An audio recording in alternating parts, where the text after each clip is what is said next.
Welcome to Marvel Alliance Podcast, where we cover anything and everything to do with the Marvel Universe. In the comics, TV, and movies, we will go from Earth 616 to the Mojoverse to the TVA in order to bring the Marvel Universe right to you. I'm the man without fear, Chris. And I'm the nerd with the mouth, David.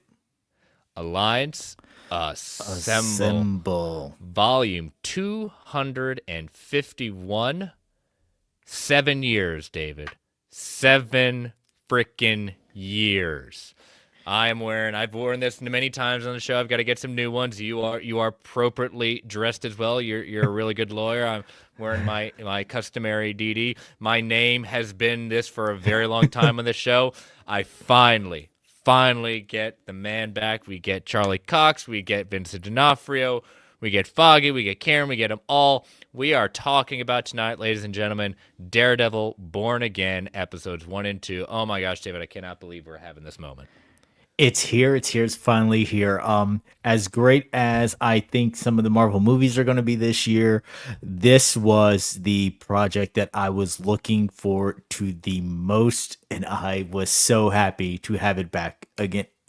Everyone in my life knew at 8 p.m. Central Time on Tuesday, you are to leave me alone. This is what I'm doing. That's it. Yeah, I sent some of our brethren a TikTok of what happens as you keep watching Daredevil become more and more like Kingpin. But how's been your week?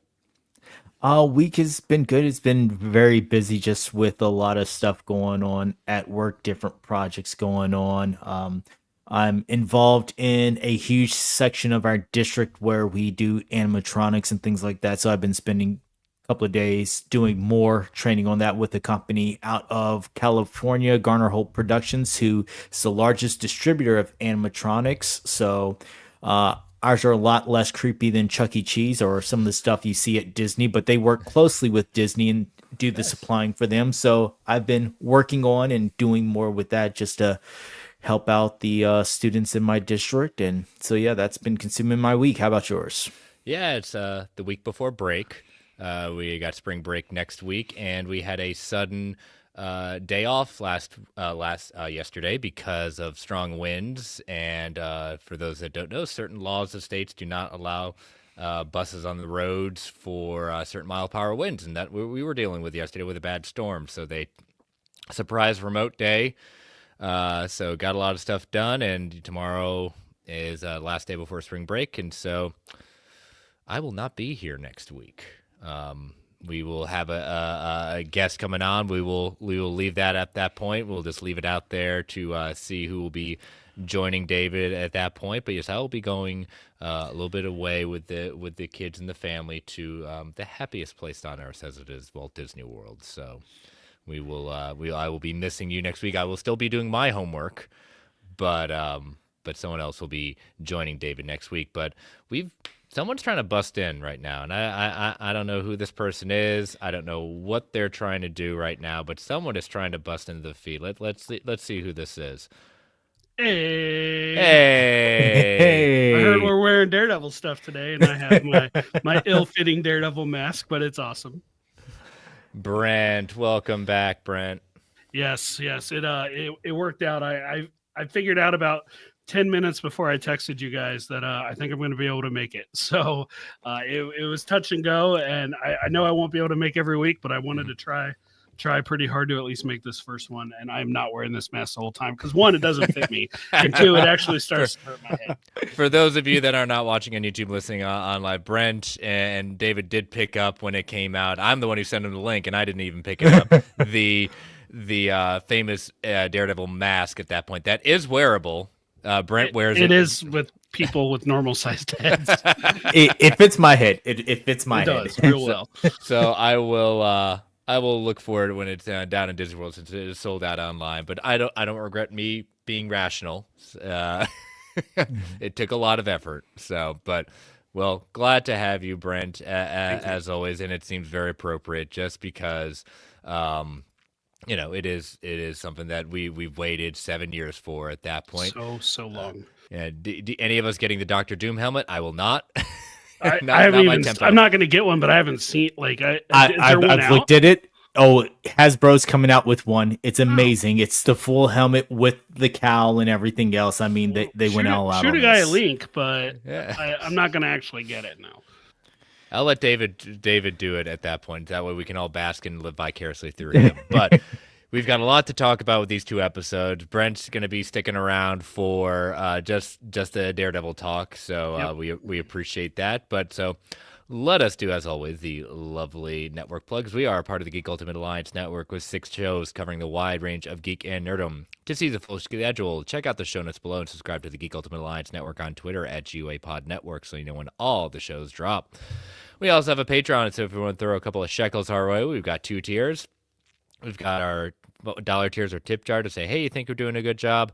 And then our $5 tiers, ad-free episodes, early access episodes, and Patreon-exclusive shows. And as you know, we've had 2 shows from Marvel Alliance. We can watch this all day, the Marvel Alliance Infinity Saga rewatch. We watched all 24 movies from the Infinity Saga, and then we wrapped up our Tales from the House of X, where we looked at our favorite movies from the Fox era of X-Men. DC Alliance has got DC filmed through the years. Joe has got his Multiverse Minutes, where Disney dives, where on the 1st and 15th, he looks at the animated classics in chronological order from Disney. So lot of lovely back content. We want to thank our patrons that can't do this without your support. And if you want to join us on Patreon, go to www.patreon.com/GUA network so you can be a part of that Patreon. And if you can't join us, we want to give us 30 to 90 seconds and rate and review us on Apple Podcasts, Spotify, Amazon Music, wherever you get your podcasts. We greatly appreciate it. And last but certainly not least, we want to thank our official sponsor, OrganicPriceBooks.com, for your omnibus hardcover collected edition needs. JP and the crew at OPB have got it going on with excellent customer service, immaculate packaging, ships around the world. So we got some new omnis coming out this past week. One that I consider to be a little questionable. All new X-Men by Brian Michael Bendis. Not my tempo. Never will be my tempo, and was one of the reasons why I stepped away from X-Men for a bit. And I loved it. So there you go. Oh, you're one of the first. Wow, okay. Ooh, bold choice. Then I tell you what is part of my tempo. X-Men Age of Krakoa, Dawn of X, Omnibus Volume 1, the era of Hickman's Avengers Hickman's X-Men begins. So that is... Krakoa era is one of their best, most recent eras. Mm-hmm. And they are re-releasing reprinting the House of X, Powers of X OHC that has been out of print for years now. So they are bringing that back to print. This is what I was very happy about. Agent Venom Omnibus, the Rick Remender run with Flash Thompson as the new Venom. So, but use that code MarvelGA at checkout to get $2 off every single order. In fact, get some Daredevil. There's plenty of Daredevil to get on the site. Use that code and get $2 off. Let them know you're a listener. I want to thank them for being a sponsor. All right. 2 episodes. Waited 7 years. They gave us 2 episodes. Brett, why don't you give us your non-spoiler thoughts? It's so good to have them back, right? It's so good to have them back. And no, it doesn't feel 100% identical to the show as it was in its original incarnation on Netflix. But it feels like well, I was thinking about this earlier. What it feels like is when a comic book run ends, but they don't start with a new number 1, and the numbering just continues. A new writer comes in, and they pick up where the last guy left off. And that's what it feels like to me. Or even if they do start with a new number 1, they pick up threads from the previous one, kind of like the Charles Soule to Chip Zdarsky runs, or the Bendis to Brubaker runs, where one just basically feeds into the other. That's what it felt like to me. Sure, there's a few little differences. There's a couple CGI things I've seen people complain about. There's like one CGI thing that I'll complain about. But all in all, it's Daredevil. It's that Daredevil again. And no, Daredevil is not a character that has to be TVMA, rated R, or whatever. But this incarnation of Daredevil, the Charlie Cox Daredevil, he kind of does. And he very much is. And I was just... with first 15 minutes aside, I was pretty much smiling the whole time. So I was just so happy to have him back. What about you, David? I'll agree with Brent. I made the same comparisons to a couple of people who asked me how it was, and I said, "Yeah, it feels like you've had a long run of a comic book, and now another writer has taken over. It's still, following in that same story, but it does have those different feelings to it. But overall, greatness. I think I really only have one nitpicky thing about the CGI. Other than that, I was fine with the series. I think that it was smart in this instance to do a 2 episode drop because that first one was such a high, but I think having that second one that set the tone for the rest of the show, I think going from if they had only done one at a time, doing that super big episode one, and then going off into episode two with the tone setter, may have had some people feeling on week two, maybe this show isn't for me. So I think having those both together really did it a favor to keep that audience. I'm happy to have them back. I'm happy to see that they kept the tone of the show and even added a little bit more with two F bombs. But Yeah. I mean, I was getting, um, I was feeling that whole, what was it from old school saying, oh, all you have to do is say your earmuffs and you can say whatever you want. And then you have to Right. do yeah, whatever. It's like, okay, we have to make it a point. We don't have to celebrate it now. Right. Just Right. because Star-Lord did it doesn't mean. yeah. So it was, but overall, it was good. It was good to see Charlie Cox back. It was good to see Vincent D'Onofrio back. It was good to see the gang back together when it started off and you see Nelson, Murdoch, and Paige together sharing a laugh. It gave you that feeling. And I will say a couple of the camera style choices when it came to Matt Murdock and his powers, just chef's kiss for me. I know some people have been on the fence about that, but I loved it. But overall, yeah, just glad to have him back. Yep. And I'll do the same thing. I getting all set up. Aaron sitting on the couch. She said, "What? You got the biggest grin on her face." And I just said, "You have no idea. I don't think any of us thought this was going to be possible of them bringing it back. But then when you bring back him in Homecoming, and then She-Hulk, and then you start hearing the stuff that it's coming back. It's almost like again until we actually saw it, saw the first trailer, saw going through the strikes, the changeover."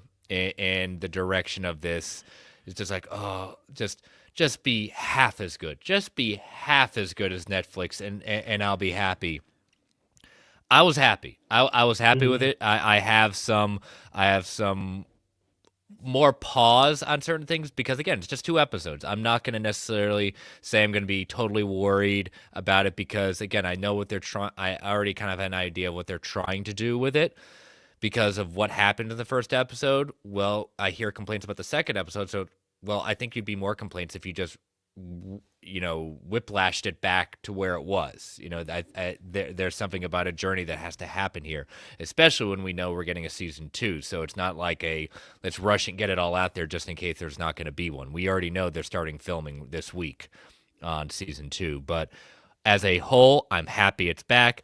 The chemistry just between Cox and D'Onofrio.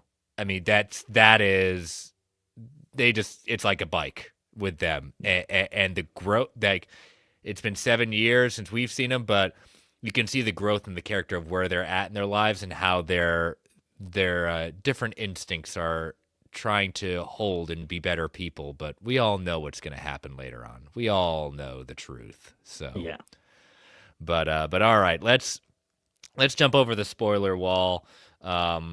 Let's take our first ad break before we do that so that we can talk all about episode one. So, listeners, these ads help keep the lights on.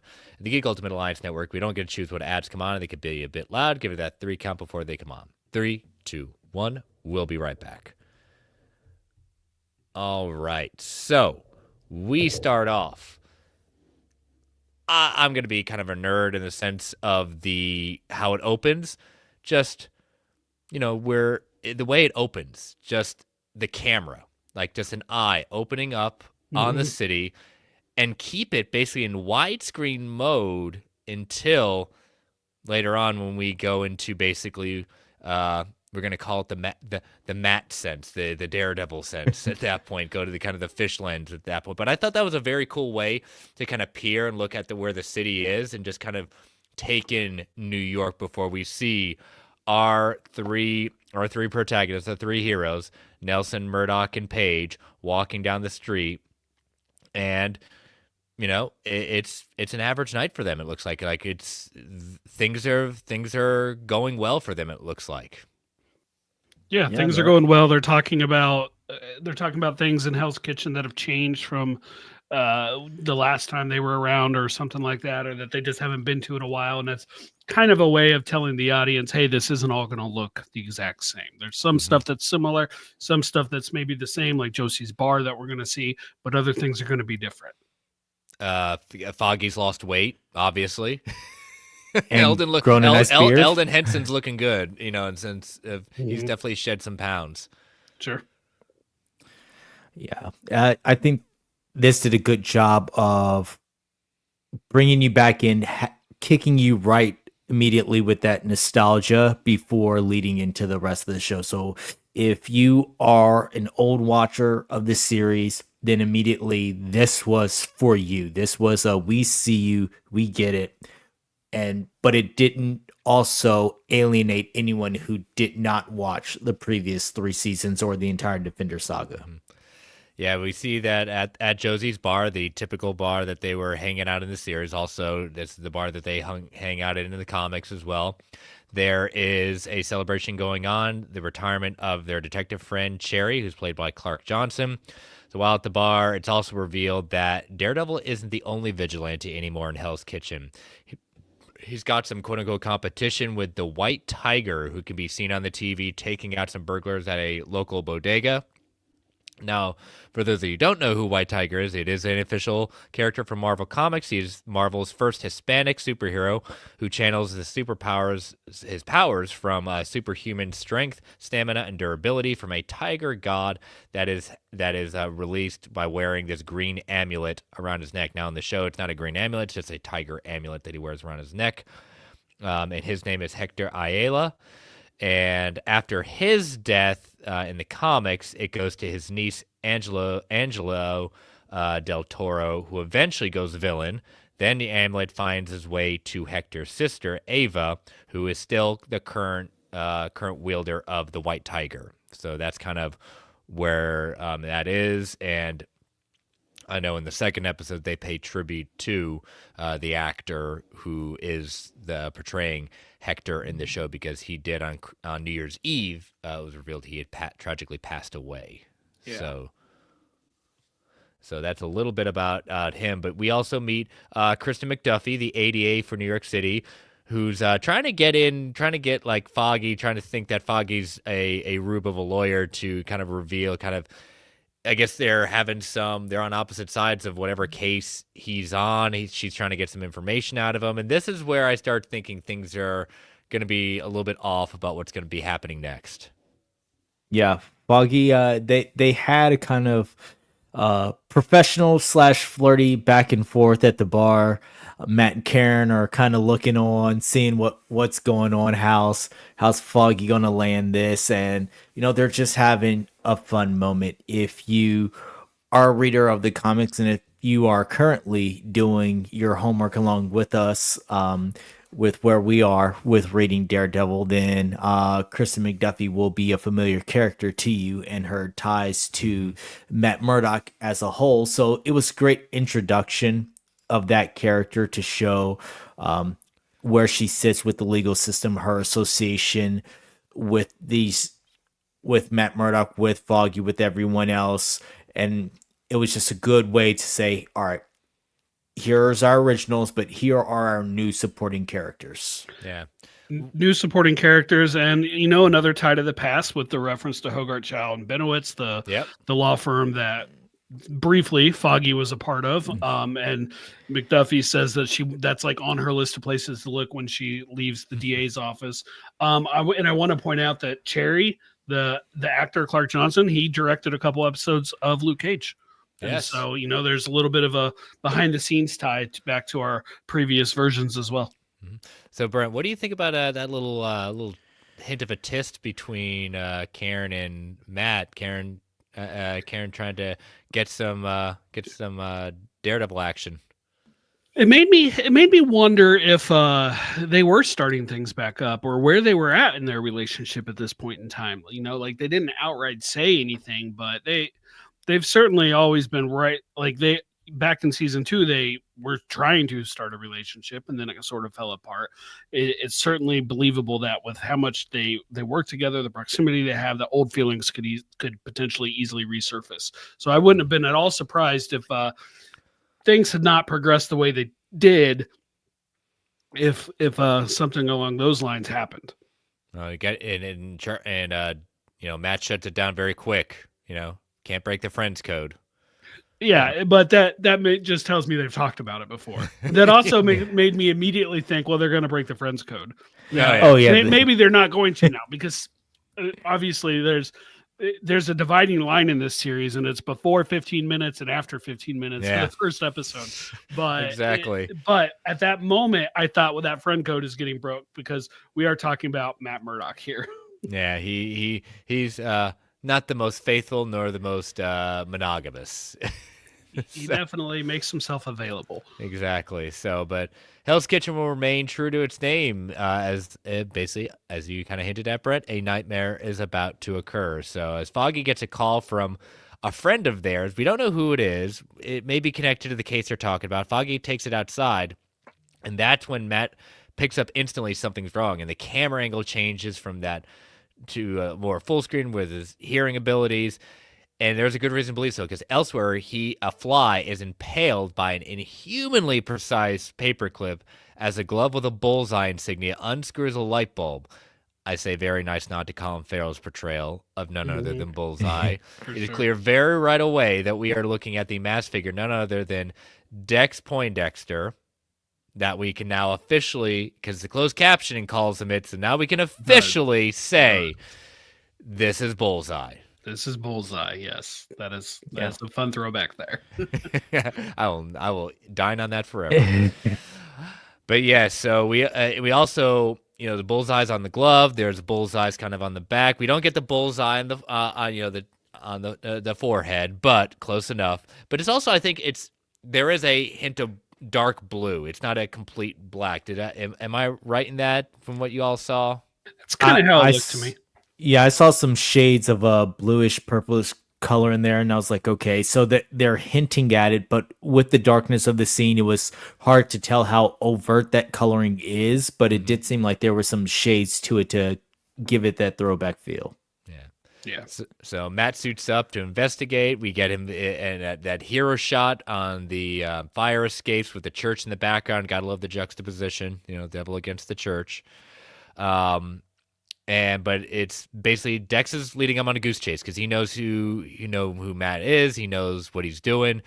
And Karen and Foggy stand outside the bar, and that's when it happens. We hear a shot ring out, and what happens? Straight to the gut. Our man Foggy. He is the first hit off of Bullseye, who hits his mark just straight through on Foggy, who drops down, and then as other cops come rushing out, Bullseye takes some more shots, hitting each one of them.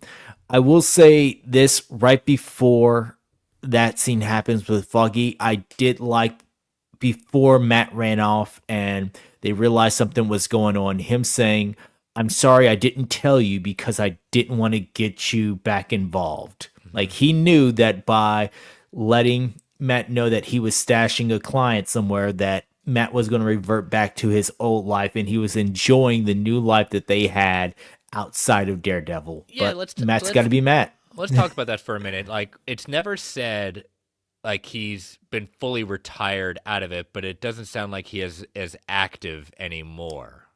Do you think we're going to get an answer if we know obviously after what's going to happen that there is a significant break of what he's not going to be Daredevil anymore, but it doesn't sound like he's not fully out, but he's definitely not as active anymore. Yeah. I kind of got that impression. Foggy had made that comment of, I didn't want to give you an excuse, which pretty much meant an excuse to suit up. But Foggy has also never been the most supportive of his activities as Daredevil. And so, I mean, he's definitely still active. We know we saw him as She-Hulk being active, and that show takes place before all of this. One of the billions of interviews I've listened to mention that. He was active in Echo, which happens during the blip. Yep, happened. You're right. So he's clearly been active, but has he taken a break as long as he does in this series? I don't know. I did want to ask, you made a comment. Do you think Dex knows who Matt is? They've never explicitly told us that. They've never explicitly showed us that. But that doesn't mean he doesn't. Based on my theory of who I think sent Bullseye, I think he now knows. I don't think he knew in that immediate moment that we see at the end of Daredevil season 3, but I do think that he was filled in by the person who sent him exactly how to attack and who to take out. To your point, if he'd known this whole time, he would have done it sooner. Probably. Yeah. You would think, unless he was told not to. Correct. So when Foggy gets hit, like you said, in the chest. Everyone else gets hit straight up in the head for a quick 1-kill shot. He did that on purpose because he's Bullseye. He's not going to miss the mark. He wants Foggy to suffer, to make Matt suffer. He calls out when Bullseye walks up. He yells out Karen, so he knows exactly what he's doing. And call leading back to season 3 of the original run as well. Good to see you again, Karen. Yeah, good to see you again, Karen. And so leading to a very lengthy, I'm going to put in quotes, one-take sequence. Now, this is for those uninitiated, may look like a one-take, but even back in the original series, they did a lot of panning back and forth and using a lot of camera tricks and digital magic to make it look like a one-take. But I at least enjoyed just the choreography of this. This is definitely the longest one of the series. This is probably, in my opinion, the most intricate of the series because you are dealing with not only Daredevil and his acrobatics, his ways to show his powers without necessarily telegraphing his powers, but having Bullseye with his abilities to turn anything into a deadly object and just show the sociopathic nature of what he does and destroys and kills, names anyone in his way. Doesn't matter who they are, cop or otherwise. Yeah, he we'll touch on this a little bit later, but it takes out 11 people in this instance, or is credited with 11. I mean, they tell us later. Yeah, but it is so interesting from the moment that the light gets busted, you knew exactly what was going on and their fight, and then how they are kind of stumbling over themselves. You can tell this fight is taking a lot out of them. This is not superhero on superhero, I can do this all day. They're getting winded. It's and then we're having to get up these steps and people are getting in our way. It's like, damn, is this fight ever going to end? Like, you could tell that they are tired, but they are still going at it. Yeah, what do you think of this, Brent?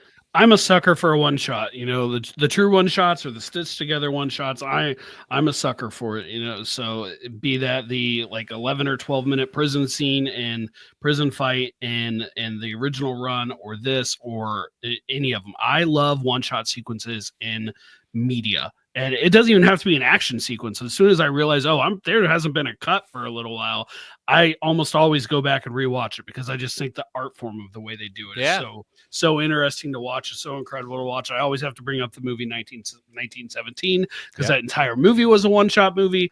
I love that stuff. So this was an awesome sequence, and I feel like the only potential disappointment about it, and this is not even a disappointment, is just I'm surprised at how early it came. And I feel like this is probably the only one of the season. And I'm like, they already used it. They used it so early. I hope not. Hey, I really hope not. If I'm wrong, then, if I'm wrong, then great. I'd love to be wrong. I'd love for more. But if this is the only one of the season, it was a good one. It was a good one worthy of the name Daredevil. Definitely, that's what this show has been synonymous for, is these one-shot, the hallway sequence, things like that. But yeah, the most iconic one. Yeah. Yeah. you want to show these are what things people. It's almost like a checklist. Okay, we got to give them this hallway. We got to give them this. Like that's fine. I am fine with that kind of fan service because it doesn't just give me the Leo pointing at the screen moment. It gives me just like, yes, this feels like home, and I think it was the right move to bring this in there. I do like the juxtaposition throughout the fight. You hearing Foggy's heartbeat.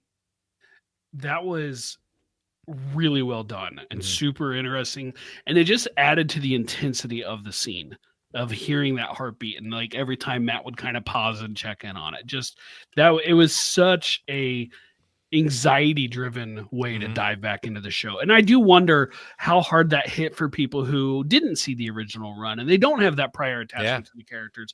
I would be curious to talk to somebody who's never watched any of like the Netflix era, but for me, and I'm best guessing for you guys who obviously have watched it all more than once, Mhm. yes, that was a super intense way they did that. Yeah. I think it was great. Just it intensified like the gravity of the moment at that point. And we get to the roof, and it's still even more. Masks are off at one point. You see basically like all these different knives and sharp objects that are basically protruding from Daredevil's body at that point, and it's Yeah. just he is going on everything because of what he's trying to do and what he did to Foggy. But by the time eventually he gets to the roof, Foggy, despite Karen's best efforts to save his life, he dies, and just Dex starts laughing about the things, and he just lets him go. He doesn't even throw him off the roof. He just kind of this He gave him a slight little bit of a a push. little push, Yeah. but it wasn't like just vicious. Just like and then bump. And I was just like I had to go back saying, did he let him go? Like I had to go back a couple times just to see did he really break his one rule, and He tried. yeah, he did. Uh, A line I was don't have to crossed. kill you, but I don't have to save you either. Yeah, we're Is not what- doing that route, Batman. Sorry, not this time. I have told I have a couple of people who hadn't watched it yet after I first watched it, and they were just asking me what my feelings were, and I told them I go around 13:30, grab a tissue. Like, because I knew that they were diehards of the original series. I'm like, around 13:30, grab a tissue. It's gonna hit you in the feels. I will say this: I did feel bad for Karen Page. She's sitting here, she's grieving, she's going through everything else, and then boom, you just present another body right next to her. Can't protect. In this case, when Punisher goes back, can't protect your friends, Rick. Yeah, no joke. So, but yeah, I mean, it was. You had called it, David. You called it your factor fish. Was it last week or a prior one? You said that one. Yeah, I think it was 2-3 weeks ago, but yeah, it was one of my factor fictions, and I immediately after it happened, I went Yep. And I would say this, like I think we all were waiting for it, and I'll even say like Foggy was top of my list, to not making it at that point. But we'll talk about Mr. Nelson's future on the show a little bit later. But Matt screaming up there, Cherry sees him because he's masked at that point and tosses it off the edge. One of the horns is broken off, symbolizing that Matt has now lost a piece of him. And this is where we get the new opening of Daredevil, Born Again, with a new kind of, paying homage to the original theme, but bringing something new to it. Everything is stone, like gravestones breaking apart. The church, Nelson and Murdoch sign, the Statue of Justice, Statue of Liberty, which are all different aspects of Matt's life that he once placed so much faith in, are all broken apart. But at the end of the opening sequence, they all have to reform again to help him become born again. All right, roll credits. What did y'all think of that that new opening sequence? I loved it. Absolutely loved it. I like the nods to the original, and the original look of it had that kind of melting feel to it and everything being draped over Daredevil. This one with the stone and breaking and things, basically Daredevil's world crumbling around him. I was just like this. I'm loving everything about this. The nods to the original score, but having that difference to it, just that familiarity to it. Oh yeah, Brock brings out a good point. Yeah, he doesn't kill Dex exactly because we see him kind of. He tried though. Yeah, he tried. He did try. He flat out tells Wilson he tried. Yeah, he did. Yeah, and but yeah, Dex is still alive and can't keep a good villain down. Yep, thought 100% tried to kill him. Yeah, oh yeah, he did. He admitted it, as Brent said. So I was glad they kept the obviously it's a new arrangement, but they kept the theme song. Mhm. I was really appreciative of that, and yeah, like the visuals of it are stunning for sure. Mhm. It's definitely good. So yeah, we cut to 1 year later, and the grief of losing Foggy has led Matt Murdock to officially retire as Daredevil. Instead, he's chosen to fight crime in a different way, as it is as back to being full time as a lawyer, even opening a new firm with Kristen McDuffie, played by his we forgot to say it here, Nikki M. James, and he's very successful. He's not living in a dump of an apartment anymore, which I also didn't think his original apartment was a dump. I mean, you have a loft basically anywhere in New York. God knows what he was paying anyways, but He got the original one on a deal because no one wanted to see the lights. Yeah, Yep, true. a giant sign across Yep. the street. But now he's living in a very, very posh apartment, and it makes perfect sense, that, he's continuing to be a lawyer because he wants to honor, Foggy at that point. And we see, so what do y'all think of this kind of life Matt is leading post Foggy's death?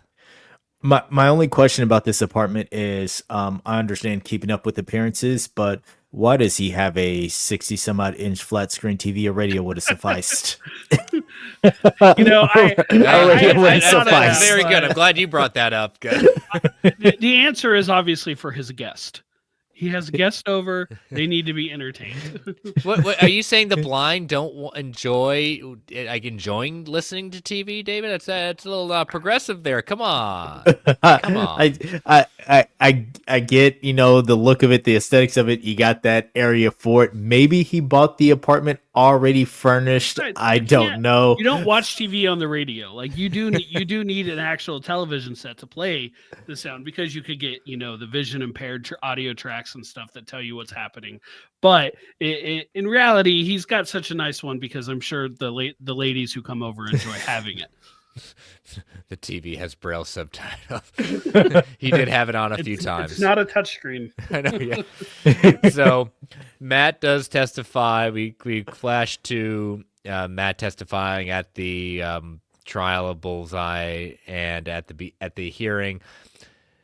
And Bullseye is eventually sentenced to 11 life sentences to be served consecutively. He has no remorse for what's going on. The judge is not surprised. During this time, Matt is testifying. He hears a heartbeat. He hears a walk, and in walks Karen Page. Where after they have a conversation where it's revealed that Karen has moved to San Francisco, which Daredevil has a history in San Francisco. When post Shadowlands at that point in the Mark Waid run, he is out in San Francisco with Foggy. So maybe hints towards other future. But we also know that on the West Coast, there's another friend of his that he smashed, or she smashed him, Mm-hmm. Yep. So what did plot ceilings and sometimes Matt Murdock. Yeah, exactly. What? Hey. What y'all think of that kind of sequence? Not necessarily a happy to see you sequence. A lot was revealed in a very short kind of back and forth between the both of them. Yeah, you could tell that there's definitely some tension and there was a fallout there. I did like in the court scene that Dex is fully wrapped up, like has no access even to his fingers, because we know what the man can do with a paperclip if he gets a hold of it. They were not taking any precautions. I thought that was a really nice touch. Matt's line about justice can't truly be served. There's no way to bring his friend back. Just that feeling that he has on there was a great moment. Then yeah, him and Karen talking, her out in San Francisco, and again, Matt's history. He has spent time out there. He's met friends out there. Him and in the comic books, him and Kristen McDuffie spent some time out there before he decided to come back home to Hell's Kitchen. So he is no stranger to that California living. And Karen basically was like, "Hey, you know, I'm here for my friend. I'm here for this. That's kind of where this ends." And she had found his horn at the crime scene, picked it up for him, made sure that he got it back. Again, my thoughts with that, nitpicky, of course, is in all the confusion, the blood on her hands, everything else.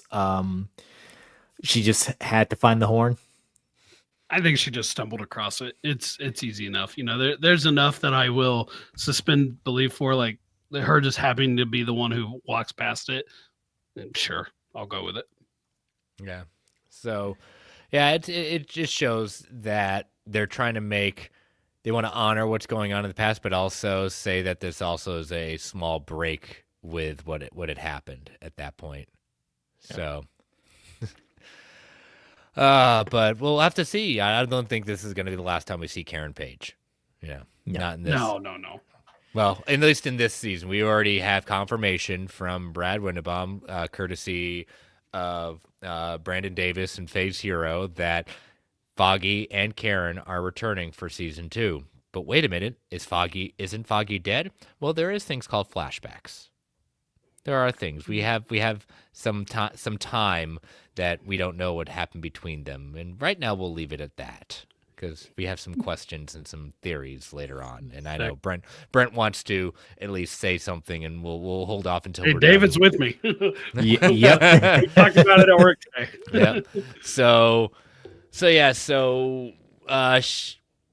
we get now a flash of another returning character. Vanessa Fisk is now basically leading what was the former Kingpin Empire, is meeting the 5 families before who comes knocking at this basically big old storage facility where they're meeting. Yeah. Knocking the door, the storage gate rolls up, and there's Wilson Fisk. I did like that before he arrived, he went through his suits, then he stopped on the white suit, the one that we last saw him in with Vanessa at their wedding, and then he skips over to a gray. But yeah, he shows up, and the tone of the meeting immediately changed. He basically ups in the power structure that Vanessa had created in his absence, and with him there in person, everyone had a different approach. Everyone got up, they scattered. I don't know if it was fear or respect, but they completely just got up off the table and were like, "We're out." Yeah, they this doesn't look like as happy as I can't remember what movie it's from. Someone in the chat might get it, said, "That's not happiness to see me." Either one of them.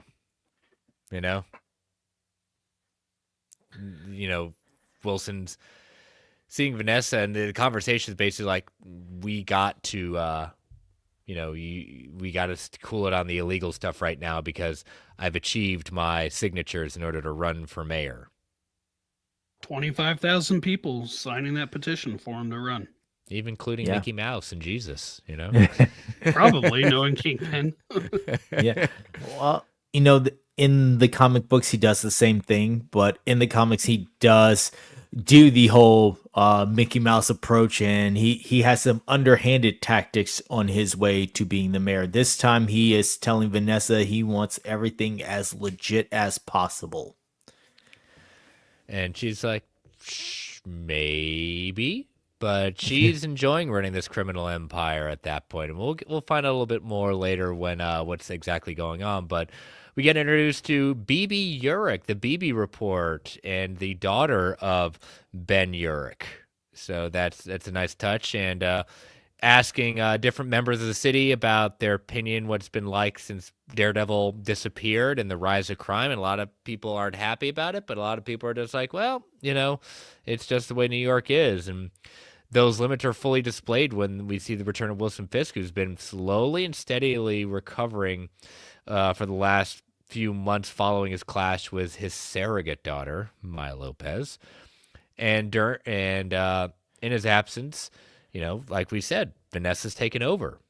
And it's very interesting because now when he's running for mayor, he's getting his own campaign. We see he's getting views from two different kind of people that are going to be battling it out. We got the more traditional campaign manager, and then we got someone who's kind of new wave and going head to head. And then we get this plucky little upstart played by Michael Gandolfini, who's a son of the illustrious actor, dropping the show's first F-bomb.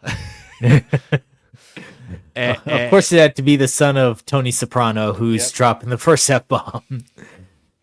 And surprisingly enough, despite many atrocities Fisk has committed, he's appearing to give the quote-unquote standard candidates a run for their money. I do like the line, Fisk can fix it. Matt says maybe Fisk is the mayor the city deserves. Yeah, I like the fact that they, even though they changed how his political aspirations went and things like that, they did not shy away from anything that could mirror real life political events.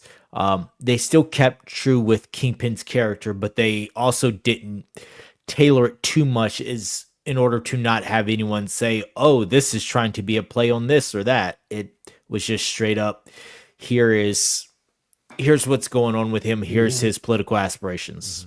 Yeah, I completely agree with that. They just they're taking a story from the comics, Mayor Fisk, and they're adapting it, and it's just kind of a life imitates art, imitates life, or whatever the phrase is, kind of scenario. And so they're not shying away from it, and that's what I like to see. And there's another little bit one that we'll see towards the end of the second episode as well that looks like it may be heading that same or similar direction. And you're right, Julie. My mistake. Yes, it's Ben Urich's niece. My mistake. Right. Thank you for catching that. Urich didn't have kids. Yes.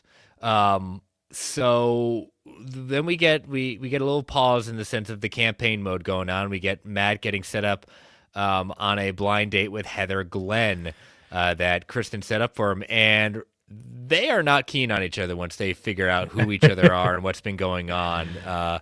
So much as Heather's like, I don't date lawyers because all they want to do is argue everything. And Matt falls into that one. Oh, yeah. Proceeds to argue with her about that logic. Mm-hmm. But it does seem like, they didn't fail, but they were set up to, when he thinks he's there to offer legal representation and she thinks she's there to offer therapeutic services.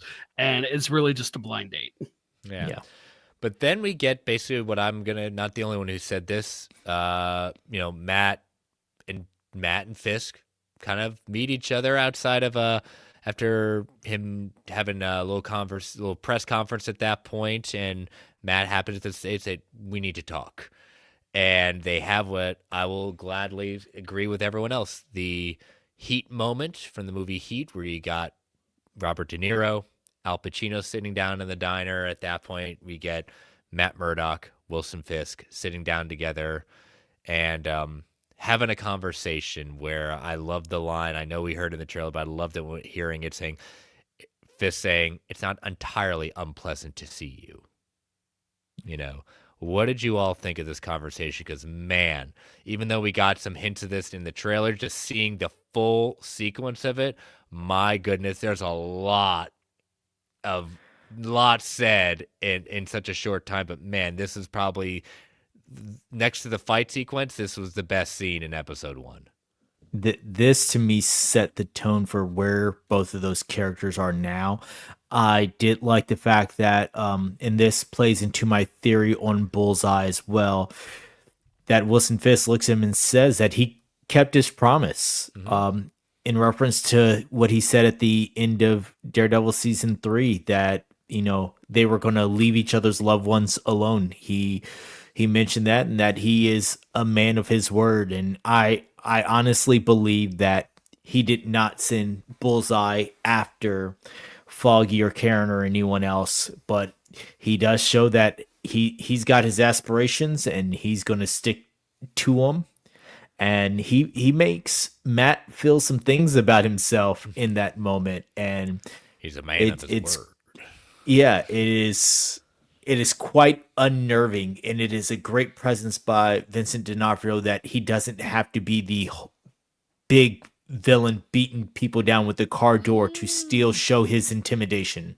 I will say that he is resisting, so because you will see the camera pan at many different points of him moving his hands and things like that. That is a big tell from the series too, when he's getting ready to, you know, lose control, and he's trying to hold back as much. He's trying to turn and lose, but he's still got his ticks that if he would turned loose, he would have whooped, on Matt at that point. Brent, what did you think of all this? Well, there's actually, real quick before I go back to the diner, there's a shot of his hands in the second episode where you see the knuckles are like bloodied and stuff and bruised and whatever. So you're right about that. Like when they go to the hands, he's thinking about it.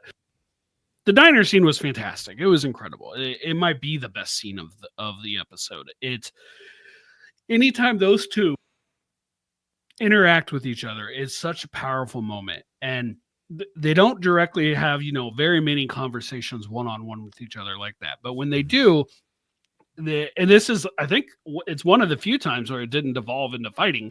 When they do, screaming at each other, saying, "I beat you." It's always just thrilling to watch the interactions between these two.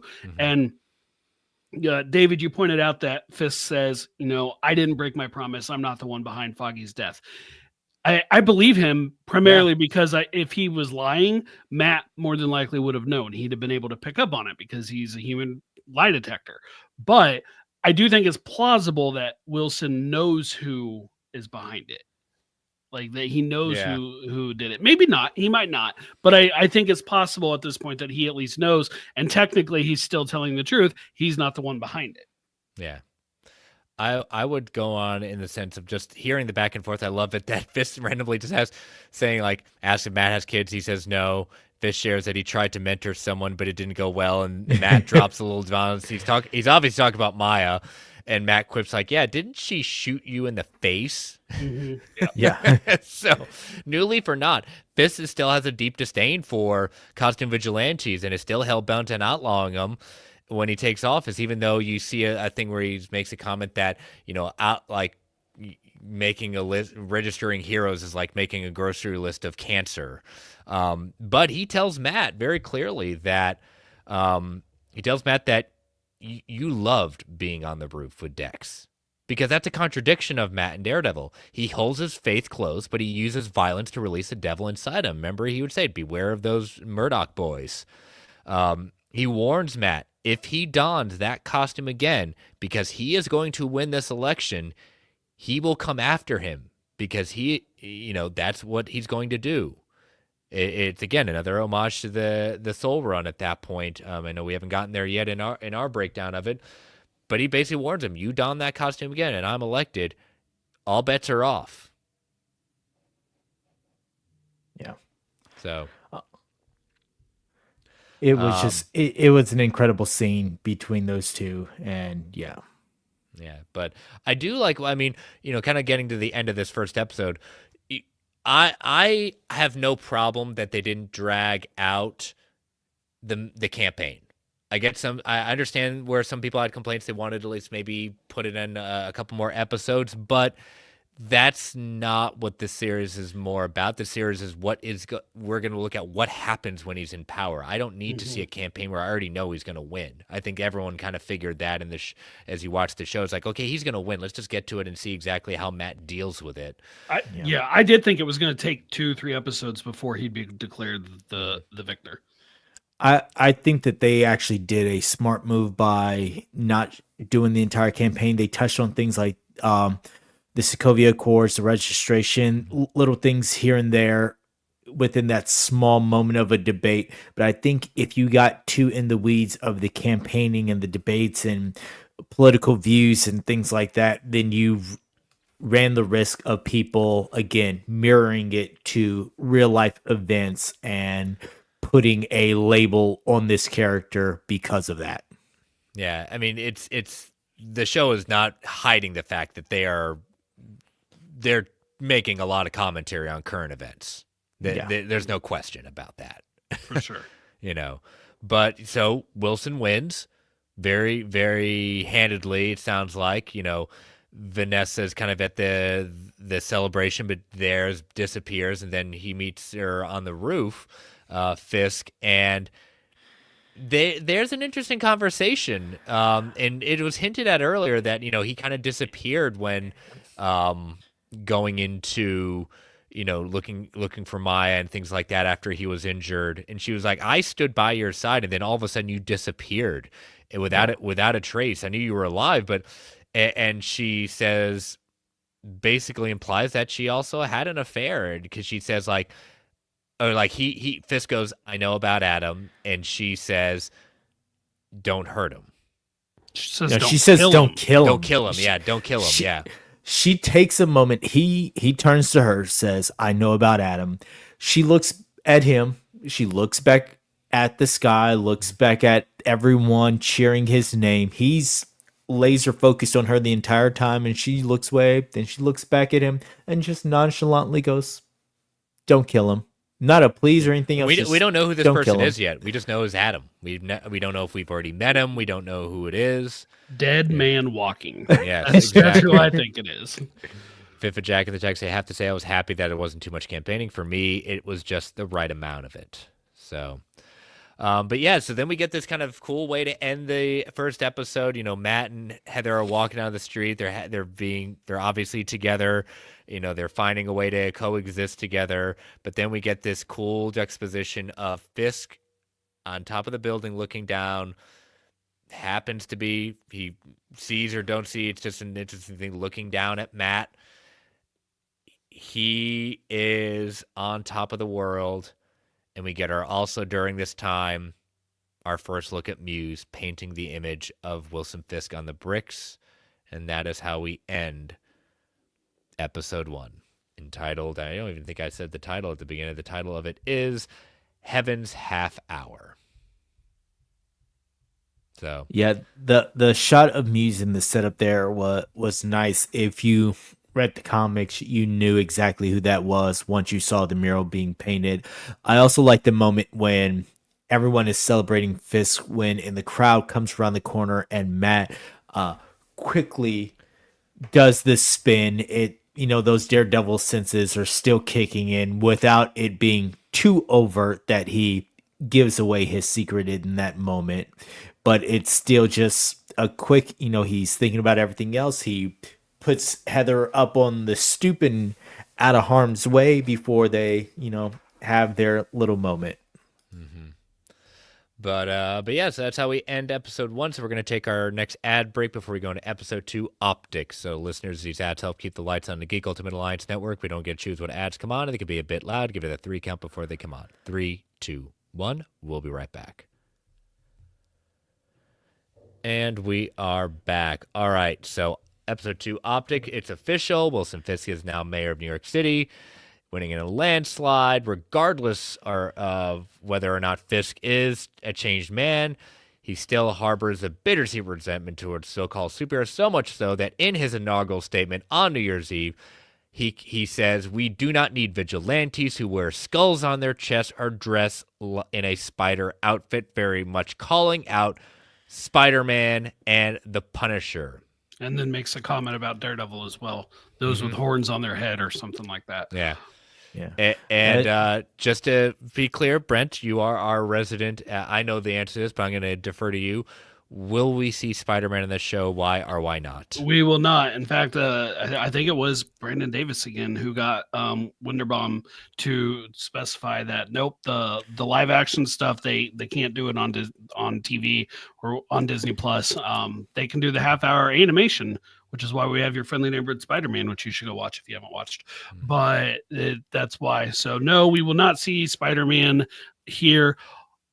Obviously, deals can be made, but as is, no. That said, I still loved even the nod to it.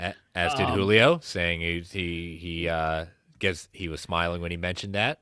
Absolutely. I mean, a Yeah. person of sophistication, obviously. Yes. So, Did you all see who was sponsoring the New Year's Eve?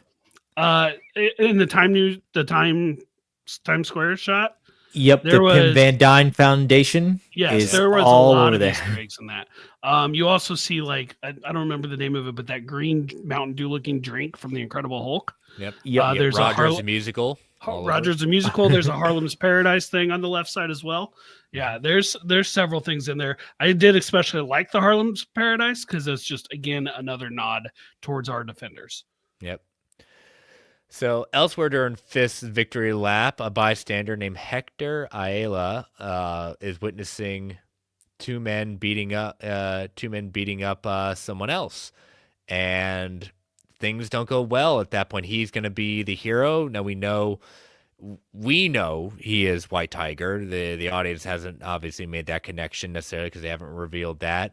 And he tries to get him off. He tries to be the savior at that point. At some point, something happens as the train goes by. One of the guys who was beating up the other guy trips and goes and takes the permanent train to death. And at that moment, we know how we saw it went down. Hector didn't push him. Hector didn't do anything. This was an unfortunate accident, but the other guy pulls a gun, pulls out a badge, identifies himself as a police officer, and these were cops. Police brutality. We've got a whole other issue going on here, and Hector is going to be arrested for murder. Yeah, even though we know he didn't do it. At no time did these gentlemen identify themselves as police officers or anything else throughout this whole thing until one of them went off and caught the train the hard way. Mm-hmm. And at that point, that's when the other one says, hey, I'm a cop, but this is definitely a case of corruption and police brutality. But unfortunately for Hector, just right thing, but wrong place. Yeah. I enjoyed the fight as a little action scene. But man, when that guy pulls out the gun and says, NYPD, I'm like, what were you doing to that other guy? Because there was no reference acknowledged that you were trying to arrest him or anything like that. And that guy gets away. Yeah. And that guy just takes off, like Hector comes in, helps him out, and that guy says, well, screw you, buddy, and just leaves. Come on. No. Yeah. And that'll come back later. So but who is there to take on Hector's case and make some sudden understanding about what's going on, really going on here? No, of course, Matt Murdock is there. I know. I hear he's need a pretty really good lawyer. What did you think about that discussion between him and Hector? I thought it was good. Hector saying, hey, I know what I did, but I did we needed a hero out there. We need someone out there in those streets. Daredevil's not out there doing anything. And that's got to be a punch to the gut at that point. He's just like, Matt's volunteering his services. He's saying, I can't afford a lawyer. Matt's like, no, I got this. Much against Kristen's advice, saying, no, don't do this. This is a loser of a thing. And then he not only takes it on, he takes it on pro bono. Yeah, he's like, you're not in that world anymore, taking on the pro bono cases and getting paid in chickens and eggs. Although in today's economy, you might want to get paid in chickens and eggs, but eggs might be gold. That's very good. Very well played. Hats well off played. to you. Very good. And so whether we I know the rumors were this was the original concept of this show was going to be much more legal drama than crime fighting superheroes. Whether we like it or not, I don't think any of us thought that we were just going to be straight up Daredevil fighting all the time, because not even the comics are like that. Matt is a lawyer. We're going to see some stuff with law. I'm fine with it at that point. It's a balance. But when Matt goes to court to get bail for Hector, we already see the judge is showing his cards, because even before, Matt can hear and we see Hector is being roughed over by the police because, again, if they think that he's a cop killer, yeah, cops, the cops are not going to, I'm not saying all cops, but as the Hollywood wants to portray it and taking a little grain of truth, they're not being too happy. So they're going to beat up the guy who is supposedly killed a cop. It's very cliche, but it is what it is. But even the judge is showing his cards by saying, denying motions from Matt left and right and siding with the DA. Yeah. It's very much in movies and television. It's very much that system of, we are going to stand up for our own and we are going to make you pay for hurting one of our own. And that is what's going on. They are going to use every advantage, whether it is getting a couple of hits in on Hector behind bars or denying him certain actions that normally you would give leniency, or just working the law to their favor to put everything against Hector in this point. Yep. So, but we're going to take a little break from Daredevil and go to Mayor Fisk. Very much as I will say, is he's driving around in the car and talking about different things with his campaign people, or now, his deputies and his chiefs of staff and things like that. He's very much channeling some of that, Frank from House of Cards, as I like to say, and comes up. And they're talking about some bumps in the road he wants to deal with, and then he sees this big old pothole in the road that's causing some traffic jams, and he gets out of the car and he says, "What's holding this up?" Oh, we gotta wait for permits, things like that. Permits granted, fill it in. Like, is that how it works? I guess. Yeah, I guess so. I don't think it does, but it's a commentary on bureaucracy, how everything takes 20 months to get something done to fill a pothole. At that point, he even later on talks about, like, as he's sitting at his desk, he's saying, "Is this Theodore LaGuardia's desk a hero of his?" Much like his father, when he was running for city council, looked up to LaGuardia. Many New Yorkers look up to LaGuardia as one of the best mayors in the city's history, who broke up Tammany Hall and the holding of the politics of the time. But he's trying to be that man of the people, and as he's seeing it filled in, he's getting people taking out their phones, recording him, cheering for him. Like, he knows what's going to get the people on his side is doing things like this. Yeah. In doing research on the actual Mayor LaGuardia, one of his biggest things was infrastructure, building the infrastructure around New York. So to have that knowledge that, he looked up to LaGuardia. His father is one of the few people that his father respected. So for an infrastructure situation like repairing a bridge, repairing a road, to be the catalyst for Kingpin in this moment was a nice tie-in. I do feel like there's a missed opportunity with saying where this massive hole came from, because this doesn't look like just a normal pothole. Yeah. And as someone who comes from a city of potholes, I know what potholes look like.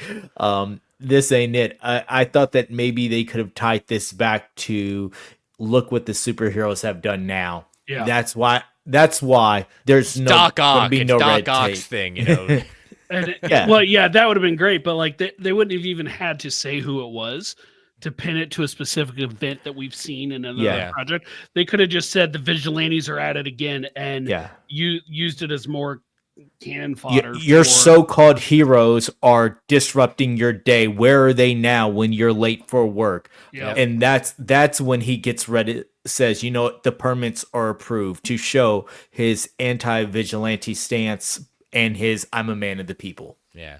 But then he gets some time with BB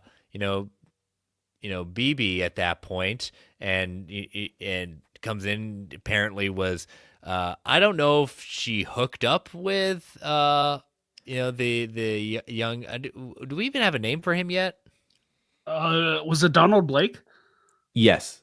Last name is Blake. I don't remember if it I think it's Daniel Blake, because Donald Blake is Thor. Yeah. I was about to say it. I didn't realize they were going that way. But anyways, Gandolfini's character is like, I don't know if they hooked up. They had a night together, but just he's like, well, was this why you wanted to have that hook up with me? because you want to get with the mayor and get that one-on-one.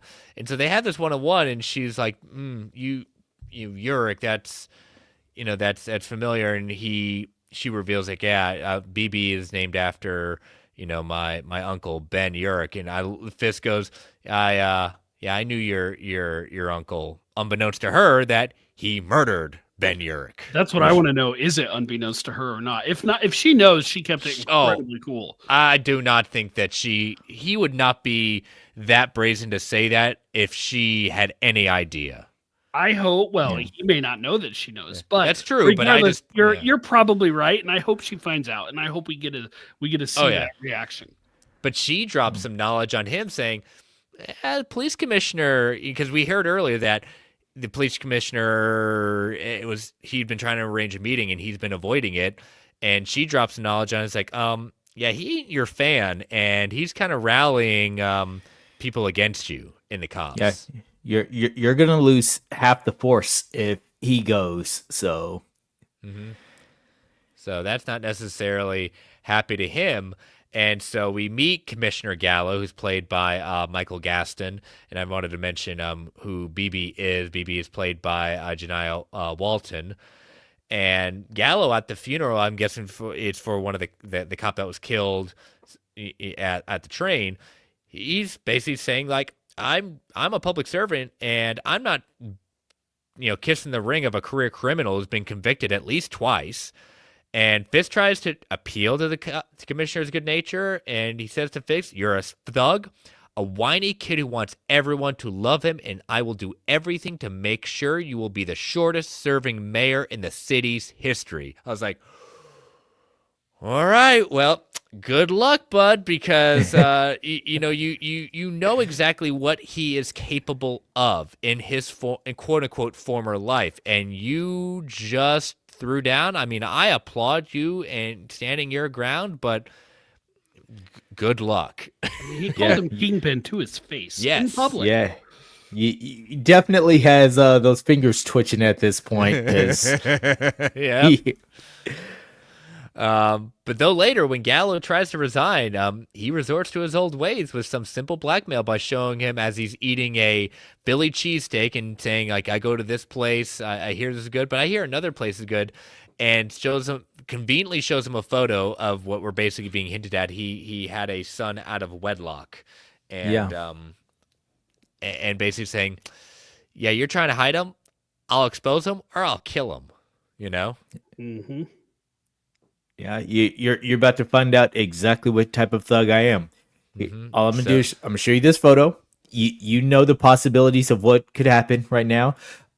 So at this point, you either get down or you lay down. Yep, which one you want to do? Exactly. So he does not retire, does not resign, and he stays on. But then we get some more complications going on with Hector Ayala's trial, because Cherry, going into Hector's apartment at Matt's behest, makes a revelation. What does he find in Hector's apartment? The white tiger costume and amulet. And he's like, when were you going to tell me this? And he's like, oh, it doesn't really have anything to do with it because I wasn't in costume. I wasn't empowered by it. This has nothing to do with it. And he's like, are you kidding me? If I found this at that point, it's not going to take much time for the DA to find it, and then it blows up our entire case. I mean, they could have taken it out of his apartment, but no, that wouldn't be something Matt would do. Yeah, Matt's not that much above the law. But even juxtaposition with that, Matt's girlfriend is at a book signing, and she meets someone kind of strange, and I think we all know who this strange boy is at this point. That's kind of weird. Says he needs help and Yeah. awkward and perhaps an artist. Yeah. Yeah, I think we've met our muse. Mm-hmm. Yeah, I agree. I don't think they're trying to necessarily hide that fact, but so, but we pause them before my notes are kind of messed up at this point, but so Matt actually takes a chance and makes a motion, goes in front of the judge. He wants to get in front of this. He makes a motion in front of the judge he says that found out that Hector is the White Tiger, and he makes a motion that the DA can't use this in court, and because it's prejudicial. As he brings up, he wasn't in costume, wasn't in the amulet. It's not relevant. It's more prejudicial than probative. And Matt says because people in the city are against superheroes. The DA says it is relevant because it's established a pattern of behavior that drove Hector to kill the cop. The judge believes Matt, surprisingly, and said, nope, it's out. I think this is going to Matt very squarely in the butt, because there's going to be a time in this trial, I guarantee you, that he's going to say his character is a peaceful, non-violent thing, and that opens up the DA to say, like, yeah, he's the White Tiger, though. And Matt can't have it both ways. The judge, because if Matt opens up that box, I guarantee you the judge is going to allow it back in. And even if Matt objects and the judge sustains it and says, strike that from the record, forget that, the jury heard it. The cat's out of the bag, if you will. Yeah. But it's really interesting because Matt's girlfriend's got some new clients. It's revealed towards the end of the episode. She does some marriage counseling, it turns out. Yeah, fake Wesley is out here setting up some meetings. Fake Wesley, nice. Bravo. I don't know his name, so he is now fake Wesley. That's 2 for 2 tonight, David. You're batting 1,000. Fake Wesley, yeah. So Wesley, what's he arranging? A little marriage counseling for Wilson and Vanessa. Yeah, Vanessa. I failed you, Vanessa. Yeah, it's they're going for some marriage counseling because, again, like we found out that she strayed, and she's like, of course I'm going to stray. You disappeared. I was left wanting, and I've got needs. So it so happens that Heather's their therapist, and we get that revelation. But this was an episode of no Daredevil. And I know, like I said earlier, this was an episode that people were like, where is it? Next episode, we're getting what we saw in the trailer of him getting back into costume. I think I don't see us going more than one episode. But we certainly see him. He shows he still has it, Mm-hmm. He still has it. Yeah. But we get that because Matt goes on he's able to find the guy who escaped the beating. And this is why they were getting it back he's going to get back in costume or get back into training in the next episode, because he follows that guy to the apartment, and he also sees the cops getting ready to come in. So he gets in, tries to help him, tries to save him, and the cops get in there. And unfortunately, the cops think that they're just going to get one easy on. Unfortunately for them, he knows they're corrupt, so he is able to stand toe-to-toe with them and whoop some corrupt cop butt. So speaking of corrupt cops, did anyone notice the insignia at the 42-minute mark? Mm-hmm. The Punisher logo with the flag in it, and they're going to take that on. I love it. That's another one of those real life type things, and they're not shying away from it.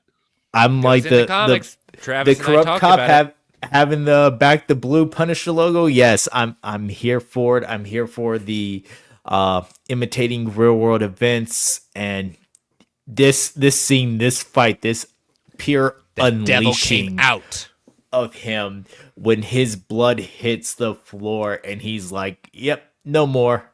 And just starts whooping ass left and right. I'm like, I was here for it. The devil is back. Yes, and I'm very excited to see Frank find out about those cops. But that scene, like, I'm watching that. And I'm like, come on, Matt, fight back. What are you doing? And that scream, he lets out that scream. A little patient is all. Yeah. That scream that he's yelling. That scream they channeled in yelling at that Kingpin in end of season 3. So yeah, all in all, it is a good reestablishment of it. I think there is going to be a balance in the show between action like this, but I was okay with this episode featuring no Daredevil because it's where we left off the character. Now the question is, I think we're going to get training again. I think we've already seen that kind of in the trailers of him kind of reestablishing his use of the baton and things like that. Do we see him suit up again, though? I think we're going to see him not in costume. I think we're going to see him don his, Jessica Jones scarf thing, out there. I don't think we're going to see him back in costume, but I think we're going to see him go vigilante. Yeah, I feel like the first time we see him back in the proper costume will be at the end of an episode. Good question in the chat from D Told. Do you all think he killed that one cop? The one whose head hit the ground. If this was, quote unquote, real life, yeah, absolutely. Yeah, he did. But in the TV show, no, he's alive still. Yeah. He's Batman Arkhamverse dead. Yeah. So Brent, I know you put this in our notes just in case you weren't here. Why don't you ask what you wanted to make sure you asked before you head out? Right. So everybody assumes, right now, Foggy is dead, but we know we're going to see him again, at least in season 2. We don't know about the rest of season 1, but we know we're going to see him again in season 2. That's been confirmed. Everyone assumes flashbacks, myself included at first, and then get to thinking about it and reminded of the story. And you're like, wait a minute, I've read that. And I looked it back up. I'm like, no, I did read this one. Yes. It's by Ed Brubaker. It's called The Secret Life of Foggy Nelson. It's in Daredevil Volume 2, issue 88. Basically, Foggy was stabbed. Matt hears him die. He hears the heartbeat go out. And when he's still taken to the hospital, they're able to save him. Basically, he's revived and he goes into witness protection. Yep. I think there's a good chance something like that's going on. And I actually found another little Easter egg that maybe it's nothing, but it's probably not, because anytime there's numbers in the background or a license plate, it usually references something. Well, the address of Nelson, Murdoch, and Page is 468. Okay. The theory to this is issue 88, The Secret Life of Foggy Nelson, Volume 2, with legacy numbering, is the 468th issue of Daredevil. They do like playing with that, Brent. I say that's one could call coincidence. I think not. I am not convinced. I acknowledge the possibility is he's truly dead in the present timeline. I am not convinced of it yet. I still lean. I'm at least, if it's fact or fiction, I'm at least 60% fact that he's alive. Gotcha. Okay. I am in the same boat as Brent. The minute he said, "Do you think he's really dead?" this morning, I immediately referenced The Secret Life of Foggy Nelson. Like, we were on the exact same page. Clay texted me this afternoon about it, and I said the exact same thing. Issue 88, Brubaker run. I am going to reread the issue. I skimmed it earlier to be like, yep, I remember this, but I am going to, give it a proper reread because it's on Marvel Unlimited, so it's easy. But I think it realistically starts around issue 81, but 88 is like the big story behind it. Yes. And so I thought the exact same thing. He was listening to Foggy's heartbeat, but then he has his moment where he loses it emotionally. And at that point, if you heard Foggy's heart stop, you're having this emotional breakdown. Cherry shows up and you're having a moment with him as he sees you without his mask. You may not be continuing to listen to what's going on down there as his body is loaded up or ambulance has arrived and things like that. He could still be alive at this point. We don't know, but I'm going to say that it is a very good assumption that we will see him living again. We should also call out, because I neglected to mention this, the moment when Matt pushes Bullseye off the roof. Allegedly. And he pushed him. Go back and watch it. When Bullseye's body hits the ground behind Karen, she is freaked out. Yeah. And looking at it, she doesn't know who hit the ground behind her. So for all she knows, both her closest two friends in life are dead on either side of her at that point. That's what I said earlier. She's covered in blood, and you just introduced another body into her life, splattering right behind her. Let the bodies hit the flow. Let the bodies hit the flow. So good. I'm so happy it's back. This is absolutely, like, Unquestionably, this year my most anticipated comic project, but honestly, it's my most anticipated comic project for the last few years. And at this point, I don't think the anticipation will be topped until Spider-Man and Daredevil are meeting for me. I will say this, that it is a good opening to bring it back. As I said before, nothing can top what that first season did in the Netflix show right now. Again, it's unfair to compare the two because we're in two different times. We've waited different times. It did what it needed to do, and I am here. I'm not going to pass final judgment. Obviously, there's only been 2 episodes, but they have gotten back proof of concept. I think the balance of these 2 different episodes of we've got him in costume, we now have him going out of costume. Now we're having him saying, "Nope, you can't fully get out. There's too much work. The devil's work, as it says, is never done."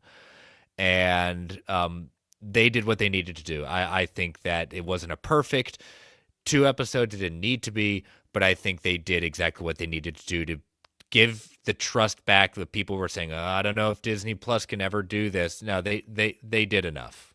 They did enough. Yeah. I agree. And you could tell that they kept the heart of the show while also infusing some of that Disney budget into it. So great job.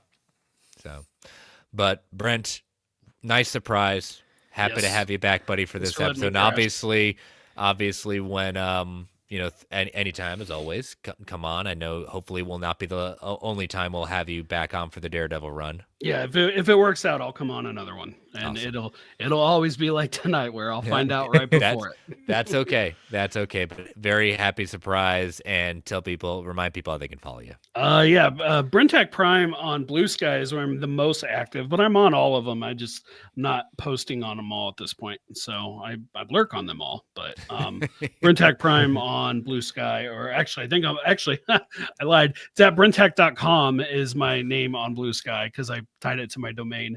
But that's where I'm the most active. Awesome. Well, good seeing you, buddy. Thank you very much. All right. See you guys. Talk to you later. All right, see ya. Bye. All right. Well, that was a nice surprise for everyone, and you get to see him every day. I get to talk to him every day, but to have him back on the show, and again, Brent is on official sabbatical right now. This is not a permanent thing, but when he told David and I that there might be a chance he might be coming on, I'm glad it ended up happening. So yeah, we've talked about it all day in the lead up. He's right. We've been probably talking about it for the last 12 hours, and it has remained a game time decision, not knowing if the stars would align. So, and that Thankfully. may be just how it is for a while. He'll be able to pop in as the stars align. It's only appropriate. The juxtaposition there, since I'm the man without fear, we have to do it like this. I'm sorry, but So I just realized that thing. Yeah, it's fun.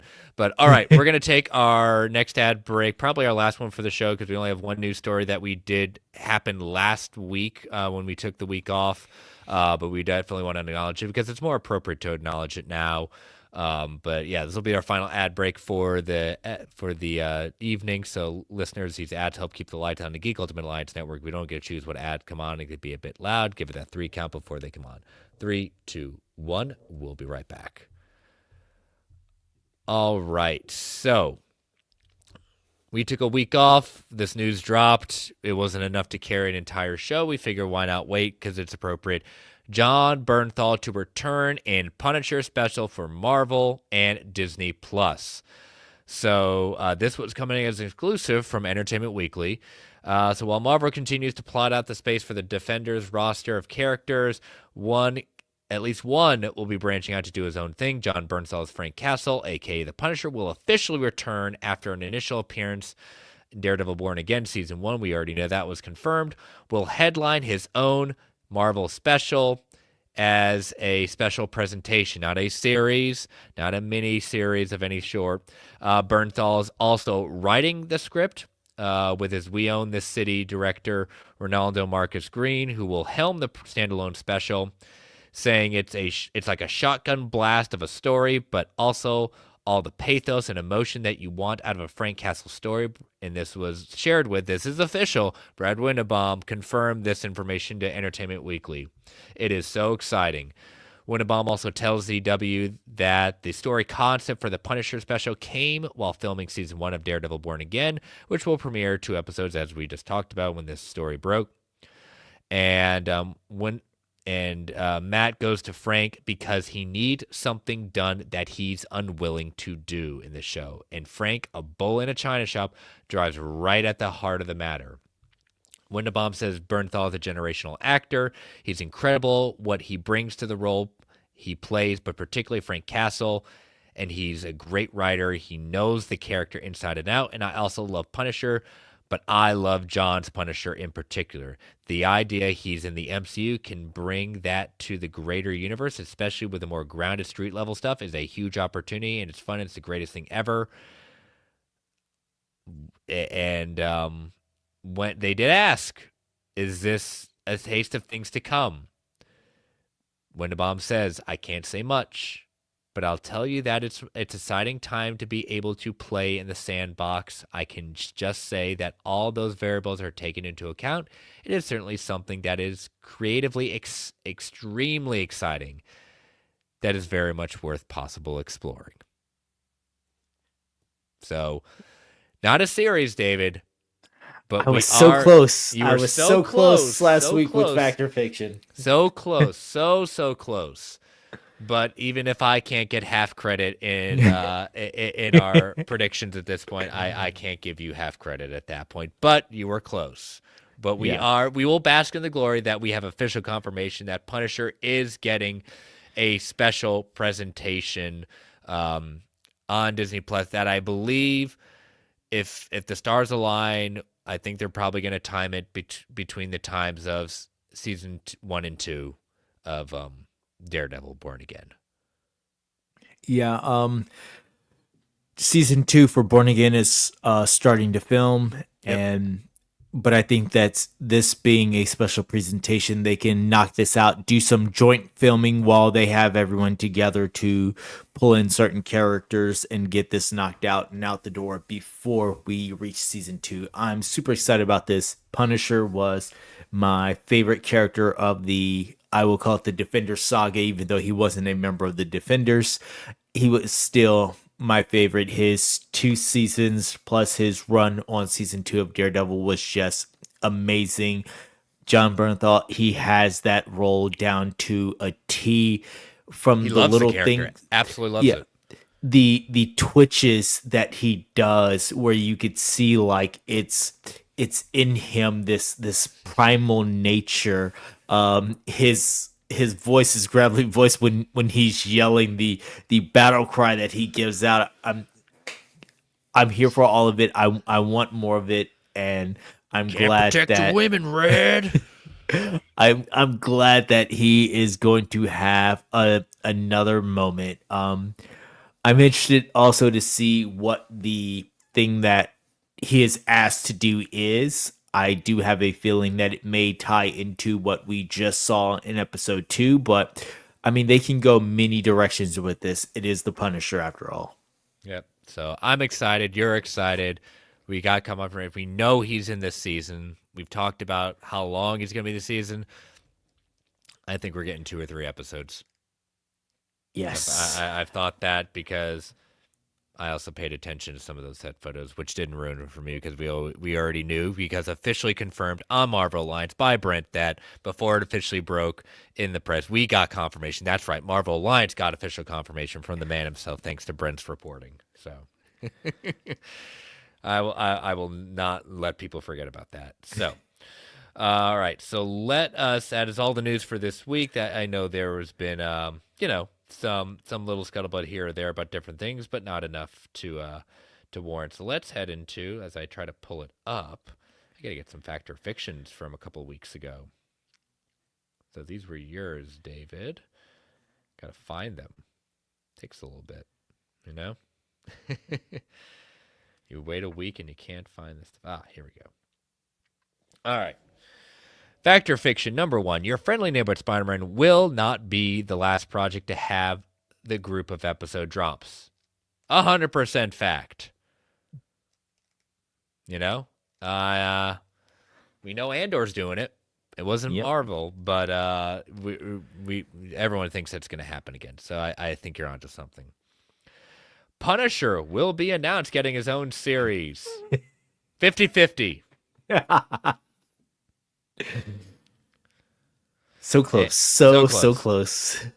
And then finally, Charlie Cox will appear in an MCU movie as Daredevil, not just Matt. 100% said yes to that. So, all right. So my fact or fictions for this week. In the discussion along the same lines, I'll channel this. So, Heroes for Hire, Luke Cage, and an Iron Fist. An Iron Fist, okay? Will be a special presentation, not a series. If we get Heroes for Hire, it will not be a series. It will be a special presentation. Luke Cage and an Iron Fist. I will go fact on that. Mm-hmm. What's holding me up is the and an Iron Fist part, but I do think that they will. I think they will try and bring back all of these characters in some way, and I think that that is the best way to bring back both Luke Cage and Iron Fist, is just to group them as one into a special presentation. Yeah, I'm with you on this one as well. I'm a fact, because again, it's just when it comes down to it, Daredevil is the flagship of the show. Punisher would be the next one. The rest of them, I enjoy them. Obviously, Luke Cage was up there, Jessica Jones is up there, but I think Heroes for Hire, this will be one that they can use in this way and not necessarily commit as much money to it, but also do it very well with the budget and not have to string it along for a long series to keep the brand alive and in a good way. So yeah. All right. We will see a street level MCU hero cameo in this season of Daredevil Born Again.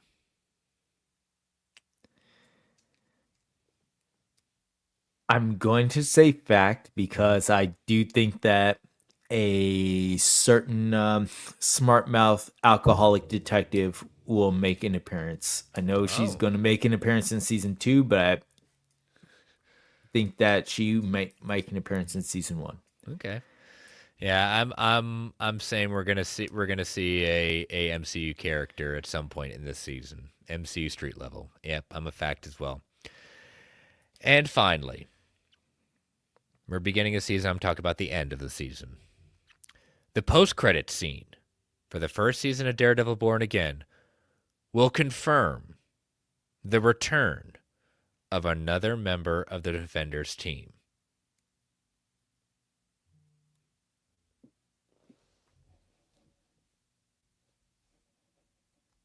David's thinking. You didn't lose us. Because I'm 50-50 on this. Okay. I don't know if the post credits would lead into the Punisher, or if you're right about reintroducing. I'm gonna go fact. Yeah, and I'm not talking. That's why I said fact. another member. That's why I said another member. Yeah. So yeah, I'm gonna be fact. I think it's gonna be Jessica Jones. I think everything has all these different things. We've heard way too many stories, and no one's denied the idea of Jessica Jones being someone She's involved been in throwing Echo. it out there left and right. She is. Well, she is filming us. Well, they're filming something else right now. She's involved in Dexter, and that's why she's been seen in New York. But she knows what kill she's two doing. birds with yeah, she knows exactly what she's doing. She's been hinting around this, but also there's been enough scuttlebutt that has not been denied of the idea that might have been introduced earlier in Echo and in this show. We're we're gonna get. I would like to put it out there that my thing is it's gonna be Jessica Jones. Kristen Ritter will be the return. So. Yeah. But all right, I will post those as always Sunday afternoon, so let your voices be heard on that, and let us get back to we have Oh, to you're do right. We got to do questions. We got a lot of questions actually. questions and feedback. Yeah, Yes, and questions and we've got feedback. a nice little list. So Yeah. our first one comes from Brent. He he had been sitting on this one for actually a couple of weeks and Yeah. decided to throw it in. Finally. So episode 1 of Your Friendly Neighborhood Spider-Man showed that's Spider that bit Peter climbing into someone's backpack. In the comics, this would have been Cindy Moon / Silk. Since we know Gwen Stacy is coming and will have Spider powers, do you think that there's any chance it was Gwen instead? I think that's a good replacement at this point. I could see I that. I do too, especially considering the character art has already been introduced. You already have a path towards that, so I think this would be a good shout out for Gwen without having to go too far down that road with their relationship, because I don't think that Peter needs that aspect in this series. Yeah, I think that's very much reading the tea leaves. It could still not be something else, but I think that that can work. So, but yeah, I think we're all on the board. So Andy from senior writer at Screen Rant decided to chime in with a question as well. Should Phase 7 start with the X-Men reboot, or have the X-Men movie happen somewhere in the middle or at the end? So where do you think the X-Men reboot should do? I think it would be good to start Phase 7 with the X-Men in the entire just mutant saga overall. If you're going to make that the linchpin coming out of Secret Wars, then go ahead and just start it off that way instead of doing more lead up to it. Just introduce them and then make that the jumping off point. Okay, yeah. I think they're going to want to, after with Secret Wars at that point, to kind of move away from what we know and start introducing something that we don't, to rally behind. So I think that they'll have some sort of the X-Men reboot in that first within the first beginnings of Phase 7. The mutant saga will finally happen. Yeah, and I mean they've got the name recognition to continue that audience. So anyone who could be on the Marvel movie burnout, the X-Men will be something to keep you going forward. Yep. Bubonic Chronic had a question. The main differences between this and the OG show, referring to Daredevil Born Again. Well, the OG show didn't use the F word. Yeah. I would say it's kind of hard because, again, it's apples and oranges. You're a continuation of it. More CG over some practical effects. There were times when, and this is again nitpicky, there were times when they used CG when practical stunts would have been just fine. So that they did flex that Disney budget. They did. And again, you're talking about 2 episodes right now versus whole seasons. Probably quality, like you said, quality of filming. The writing might be maybe a little bit more punched up in Netflix versus this. So just little things here and more nitpicky stuff than anything else. But again, it's hard to say because, again, we had Matt in a lot more costume just because of where he was at versus, we have a season 3 thing kind of happening right now, but it's only been 2 episodes. So, yeah. Braden asks, do you think any of the Defenders are going to show up in Daredevil Born Again season 2? Yeah, absolutely. That'd be fact or fiction. So, and then Jim Scroggs chimed in during as we went live, saying the James Bond rights reportedly sold for $1 billion. I think it was 500. 500. Was it 1 billion? Let's look it up. Thought it was under. I think it was 500 million. But anyways, while you look at it officially, I get what he's trying to say. Is that the number that Disney could reference and start at if the sale of Spider-Man film rights were on the table.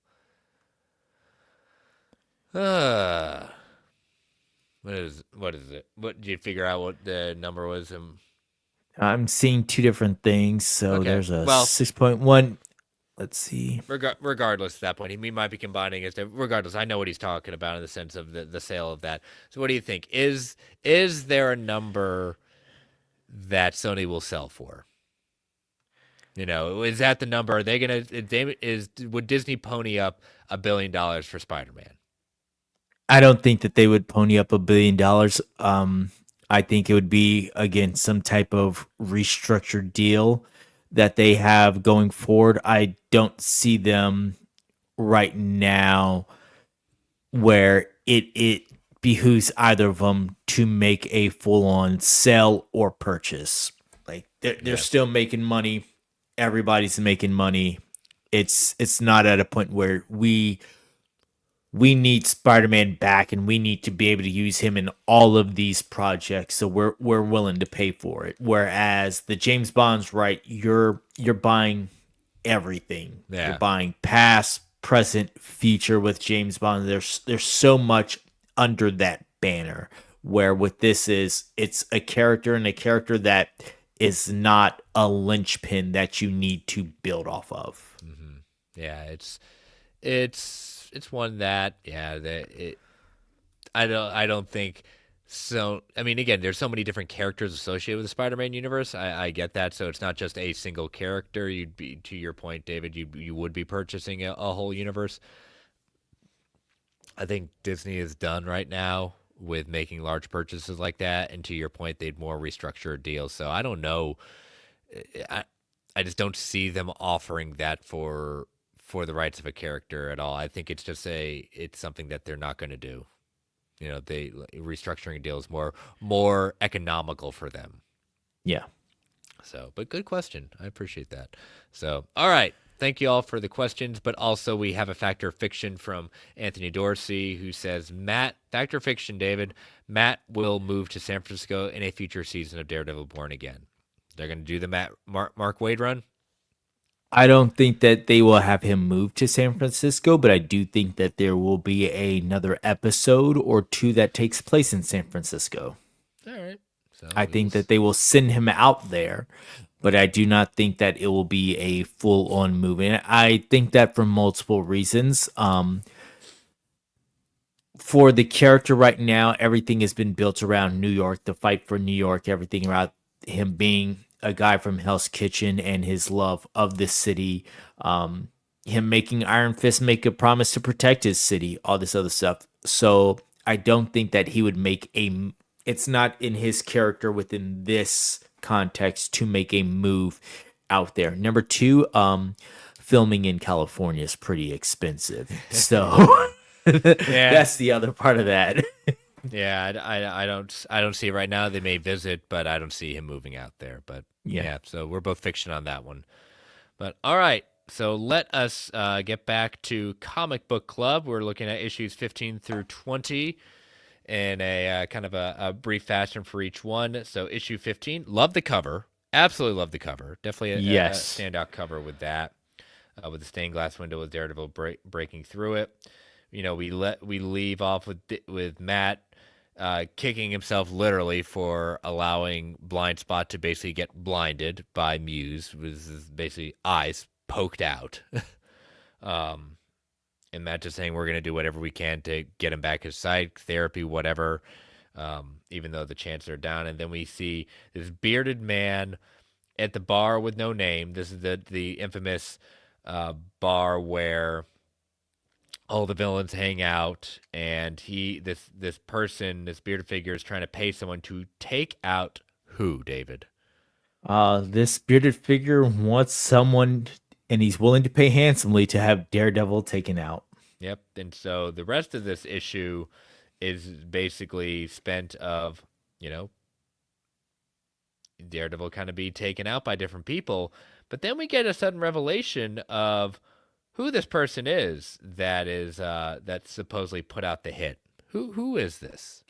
Yeah, no, Matt put out the hit on himself to try and bring some people to Daredevil instead of him having to go out. He figured this out as a plan to bring them to him.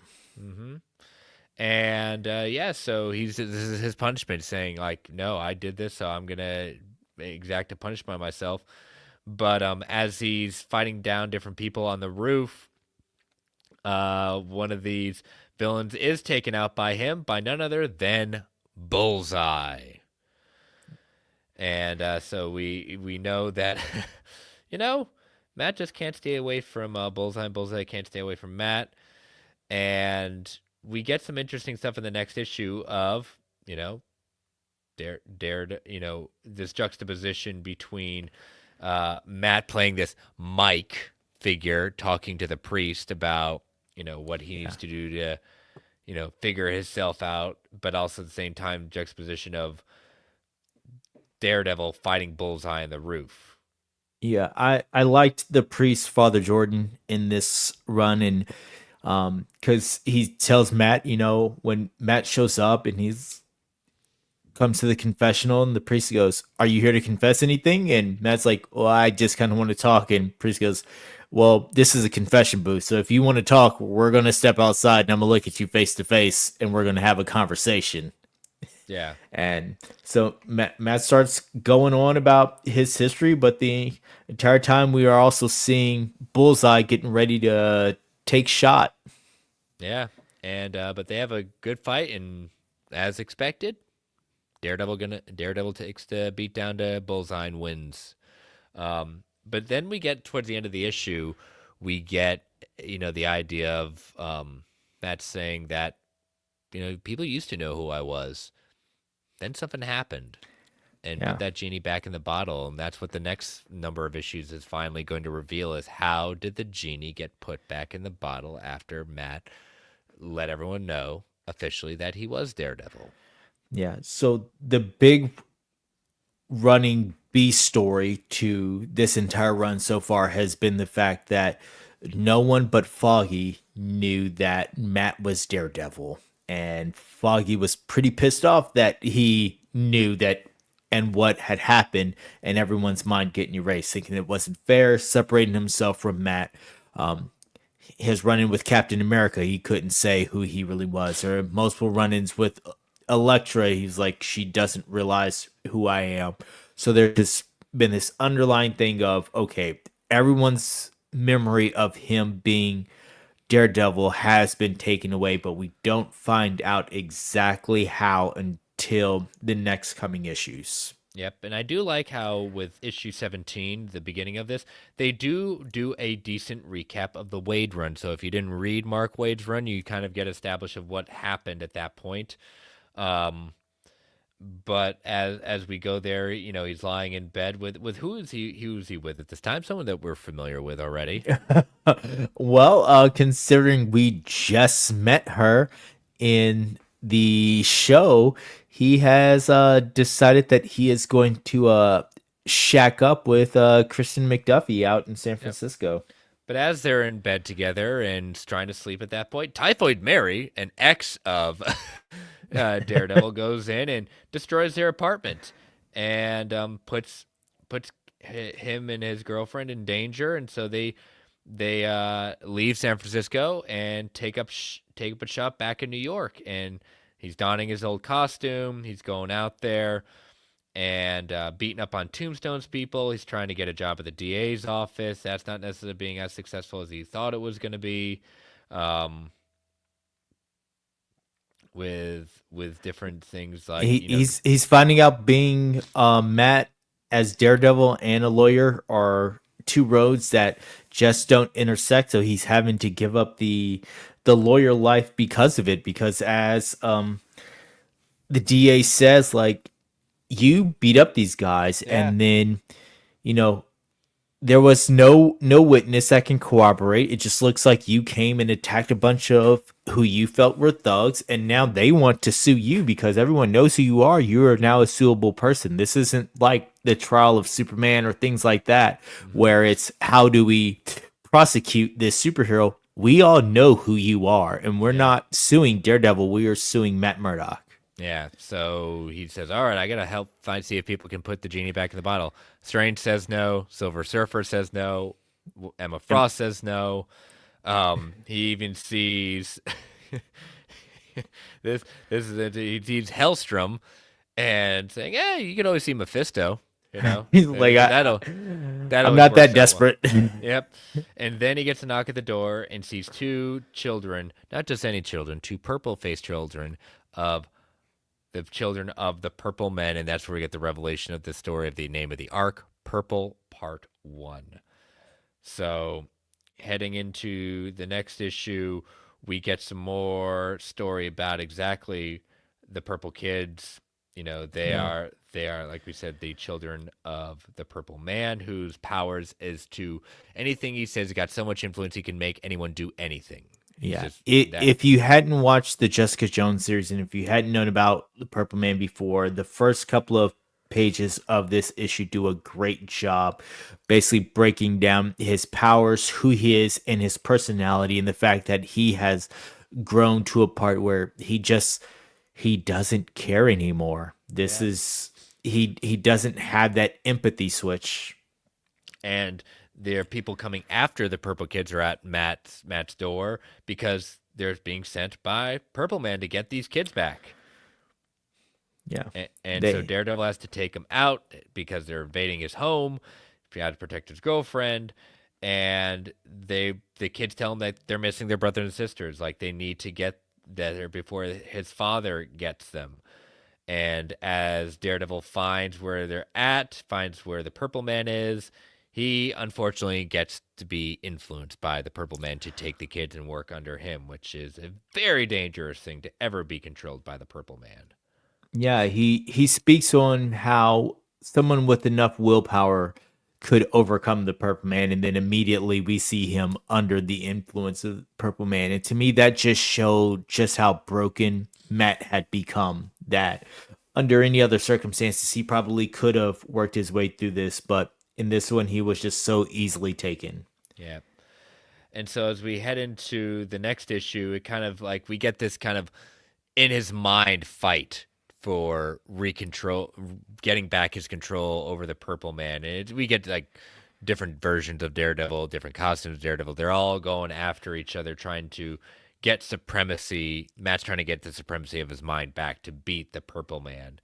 And because Purple Man has created this machine where he's basically needs his children, enhancing his abilities to control everyone everywhere. Yeah, and his conversations with Purple Man throughout this that is taking place in this bar, and you see all the versions of Daredevil and some supporting characters. You see a version of Foggy in here, you see a version of Karen Page in here, you see a version of Mila Donovan in this bar, and you've got yellow suit Daredevil, you've got the old school black with the bandana Daredevil, you've got him in the suit, just all these different versions are sitting here occupying this moment, and they are all dueling with each other about who is the right personality within Daredevil. Yep. But he's able to gain back control, beat down the Purple Man, and takes off, says the kids are free. But as he's leaving, they make a statement saying, "Man, that poor guy, we should do something for him." And we head into the final issue of this arc, the conclusion of Purple. And the kids are having conversations and saying, "You know what? We're going to put the genie back in the bottle. Yeah. We're going to give him back," because obviously his identity being revealed by him has not worked out well for him. And they find a way with channeling all their abilities, using the machine to make everyone forget that Matt Murdock and Daredevil are the same person. So when he arrives back to him and his girlfriend's place, he's trying to say certain things, and she's like, something's up. Like, it's not connecting. And especially when he goes to touch her cheek. Touches Kristen, and like, "Hey, what the heck are you doing? Who do you think you are? You got to go, bro. Yeah, Matt's going to be home any moment." Yeah. And then he goes, sees Foggy um, who's suffering through treatments and cancer. And he says, Daredevil, what's up? He said, Foggy, do you know who I am? He said, I just said you're Daredevil. You're okay. And then he reveals himself to him, and he says, wait, I knew I've known that for years, but just now I didn't. And Matt says, I'm going to go fix this. And he goes back to the place. He says, but I couldn't fix anything. It was too late. The purple children had destroyed the psychoprism and left. They just vanished. And I've looked, and they've all left me with their father. And there's nothing he can do. He's basically separated, and Matt just isn't.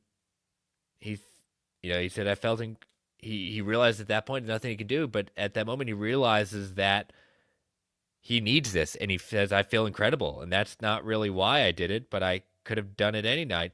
I just didn't want to go home, and he finally felt that he was back to where he was, but he knew that he couldn't keep this relationship with Kristen, and so he breaks up with her. Yeah. And He gives her the lie that he's got to go back to New York. He's got to do it on her own, and she cries for a minute, then says, "Yeah, don't let the door hit you on the ass on the way out." yep. And he's able to go back to the DA's office and get a job because they don't know he's Daredevil. So, but that's how we leave the Eshin. So now we have the official revelation of why, how the genie got put back in the bottle after the full admission and everyone knowing exactly who it was. So, we see exactly, Peter ended up doing that in No Way Home too. So, Yeah. but all right, so yeah, as we know, as I said earlier at the top of the show, I will not be here next week. I will be on vacation, so no comic book club next week. But the week after that, we will be. It's a longer series of issues, so you got some time. That's a good thing. We're taking a week off from it.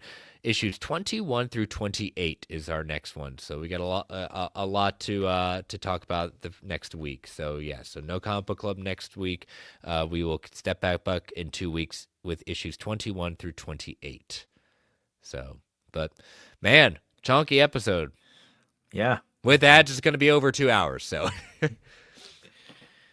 but we want to thank Brent for coming back on the show. That was a nice surprise, and Daredevil's back. We got a couple good weeks ahead of us with this content. So yeah, you will see exactly who our the co-host is going to be next week, and I look forward, as Brent would always say, I look forward to listening because I'll be listening on the car ride home.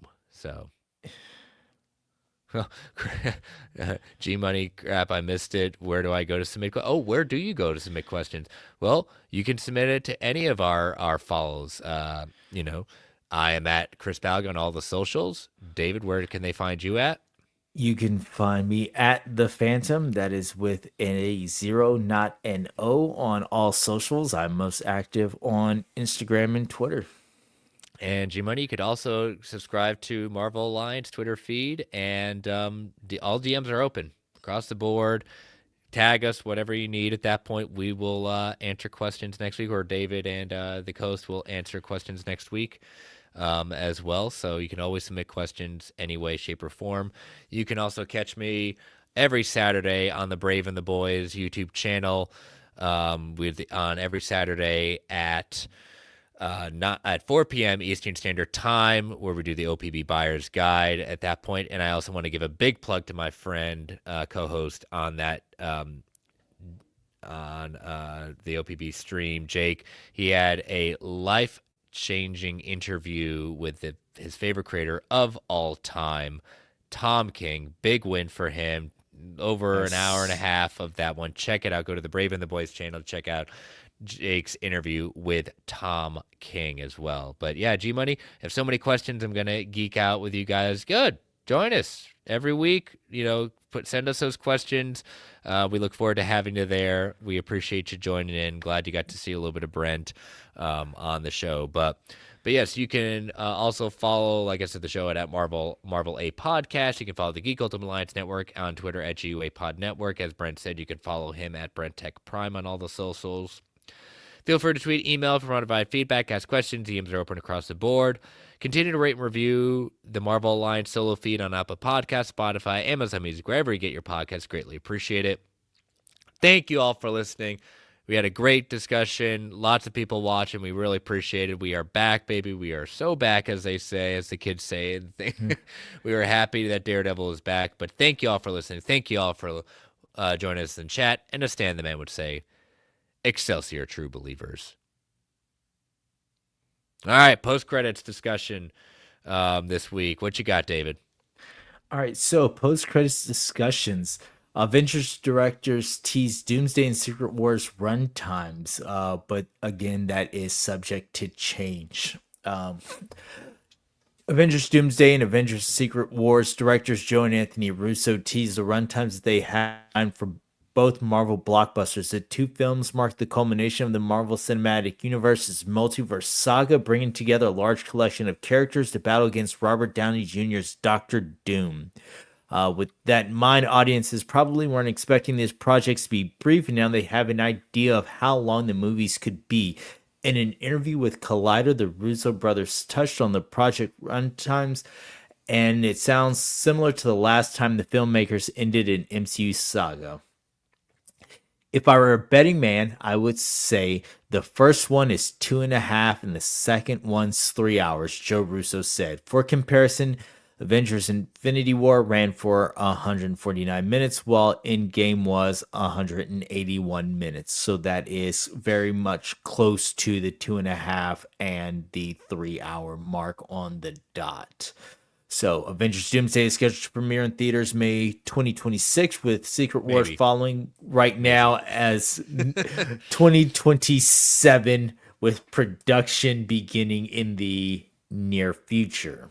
So, Anthony Mackie's already stated that Secret Wars shoots next summer. Again, we will see how well that goes. So, with that being said, and my question being, are we wanting another 3 hour epic? I got it with Infinity War, and I got it with Endgame, especially with Endgame, because this was the culmination of the very start. This wasn't just the end of an arc. This was being built up since the beginning to this point. So the 3 hour epic made sense.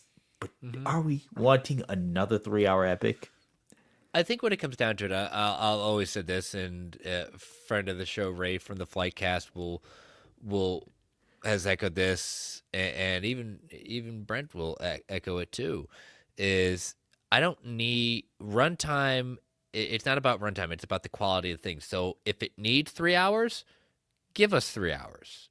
I don't like stories. I don't like movies when you get studios, and we've talked about this so many times, where we've gotten this era of like, all of a sudden studios are determining it, because when it comes down to it, it's a money thing. So yes, if you keep it around 2 hours, you get that extra showing, therefore the extra dollars, you add all that up. I get that. But sometimes when you get to a point where this era of the MCU has not necessarily been firing on all cylinders. There's been a lot of ups, there's been downs, there's been ups and downs, MCU is not dead by any stretch of the imagination, and I'm not even saying that the phases 4, 5, and 6 can even be looked at as complete failures, because the box office and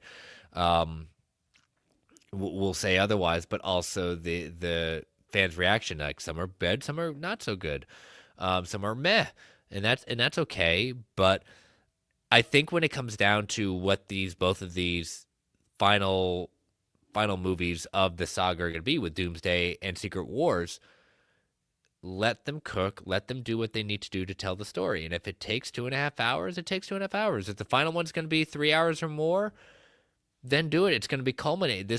Secret Wars is going to be the culmination of the wrapping up of bringing all the different Marvel things together, and all these multiverses, the things we never thought we'd see again, people we never thought we'd see again.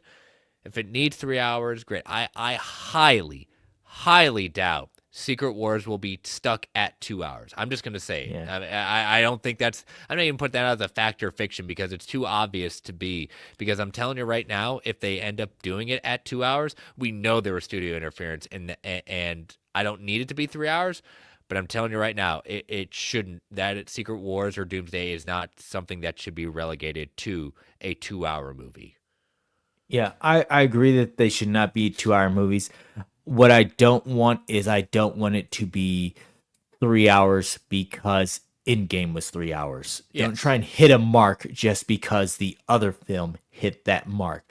If it makes sense and if you can tell a full cohesive story and it takes 3 hours to tell that perfect story like you did with Endgame, then by all means do it. Well, But don't good story. I wouldn't say perfect, but good story. but don't just go 3 hours for the sake of, well, our culmination movie has to be a 3 hour movie because Infinity War and Endgame were 2.5 and 3 respectively. We're gonna do 2.5 and 3 respectively again.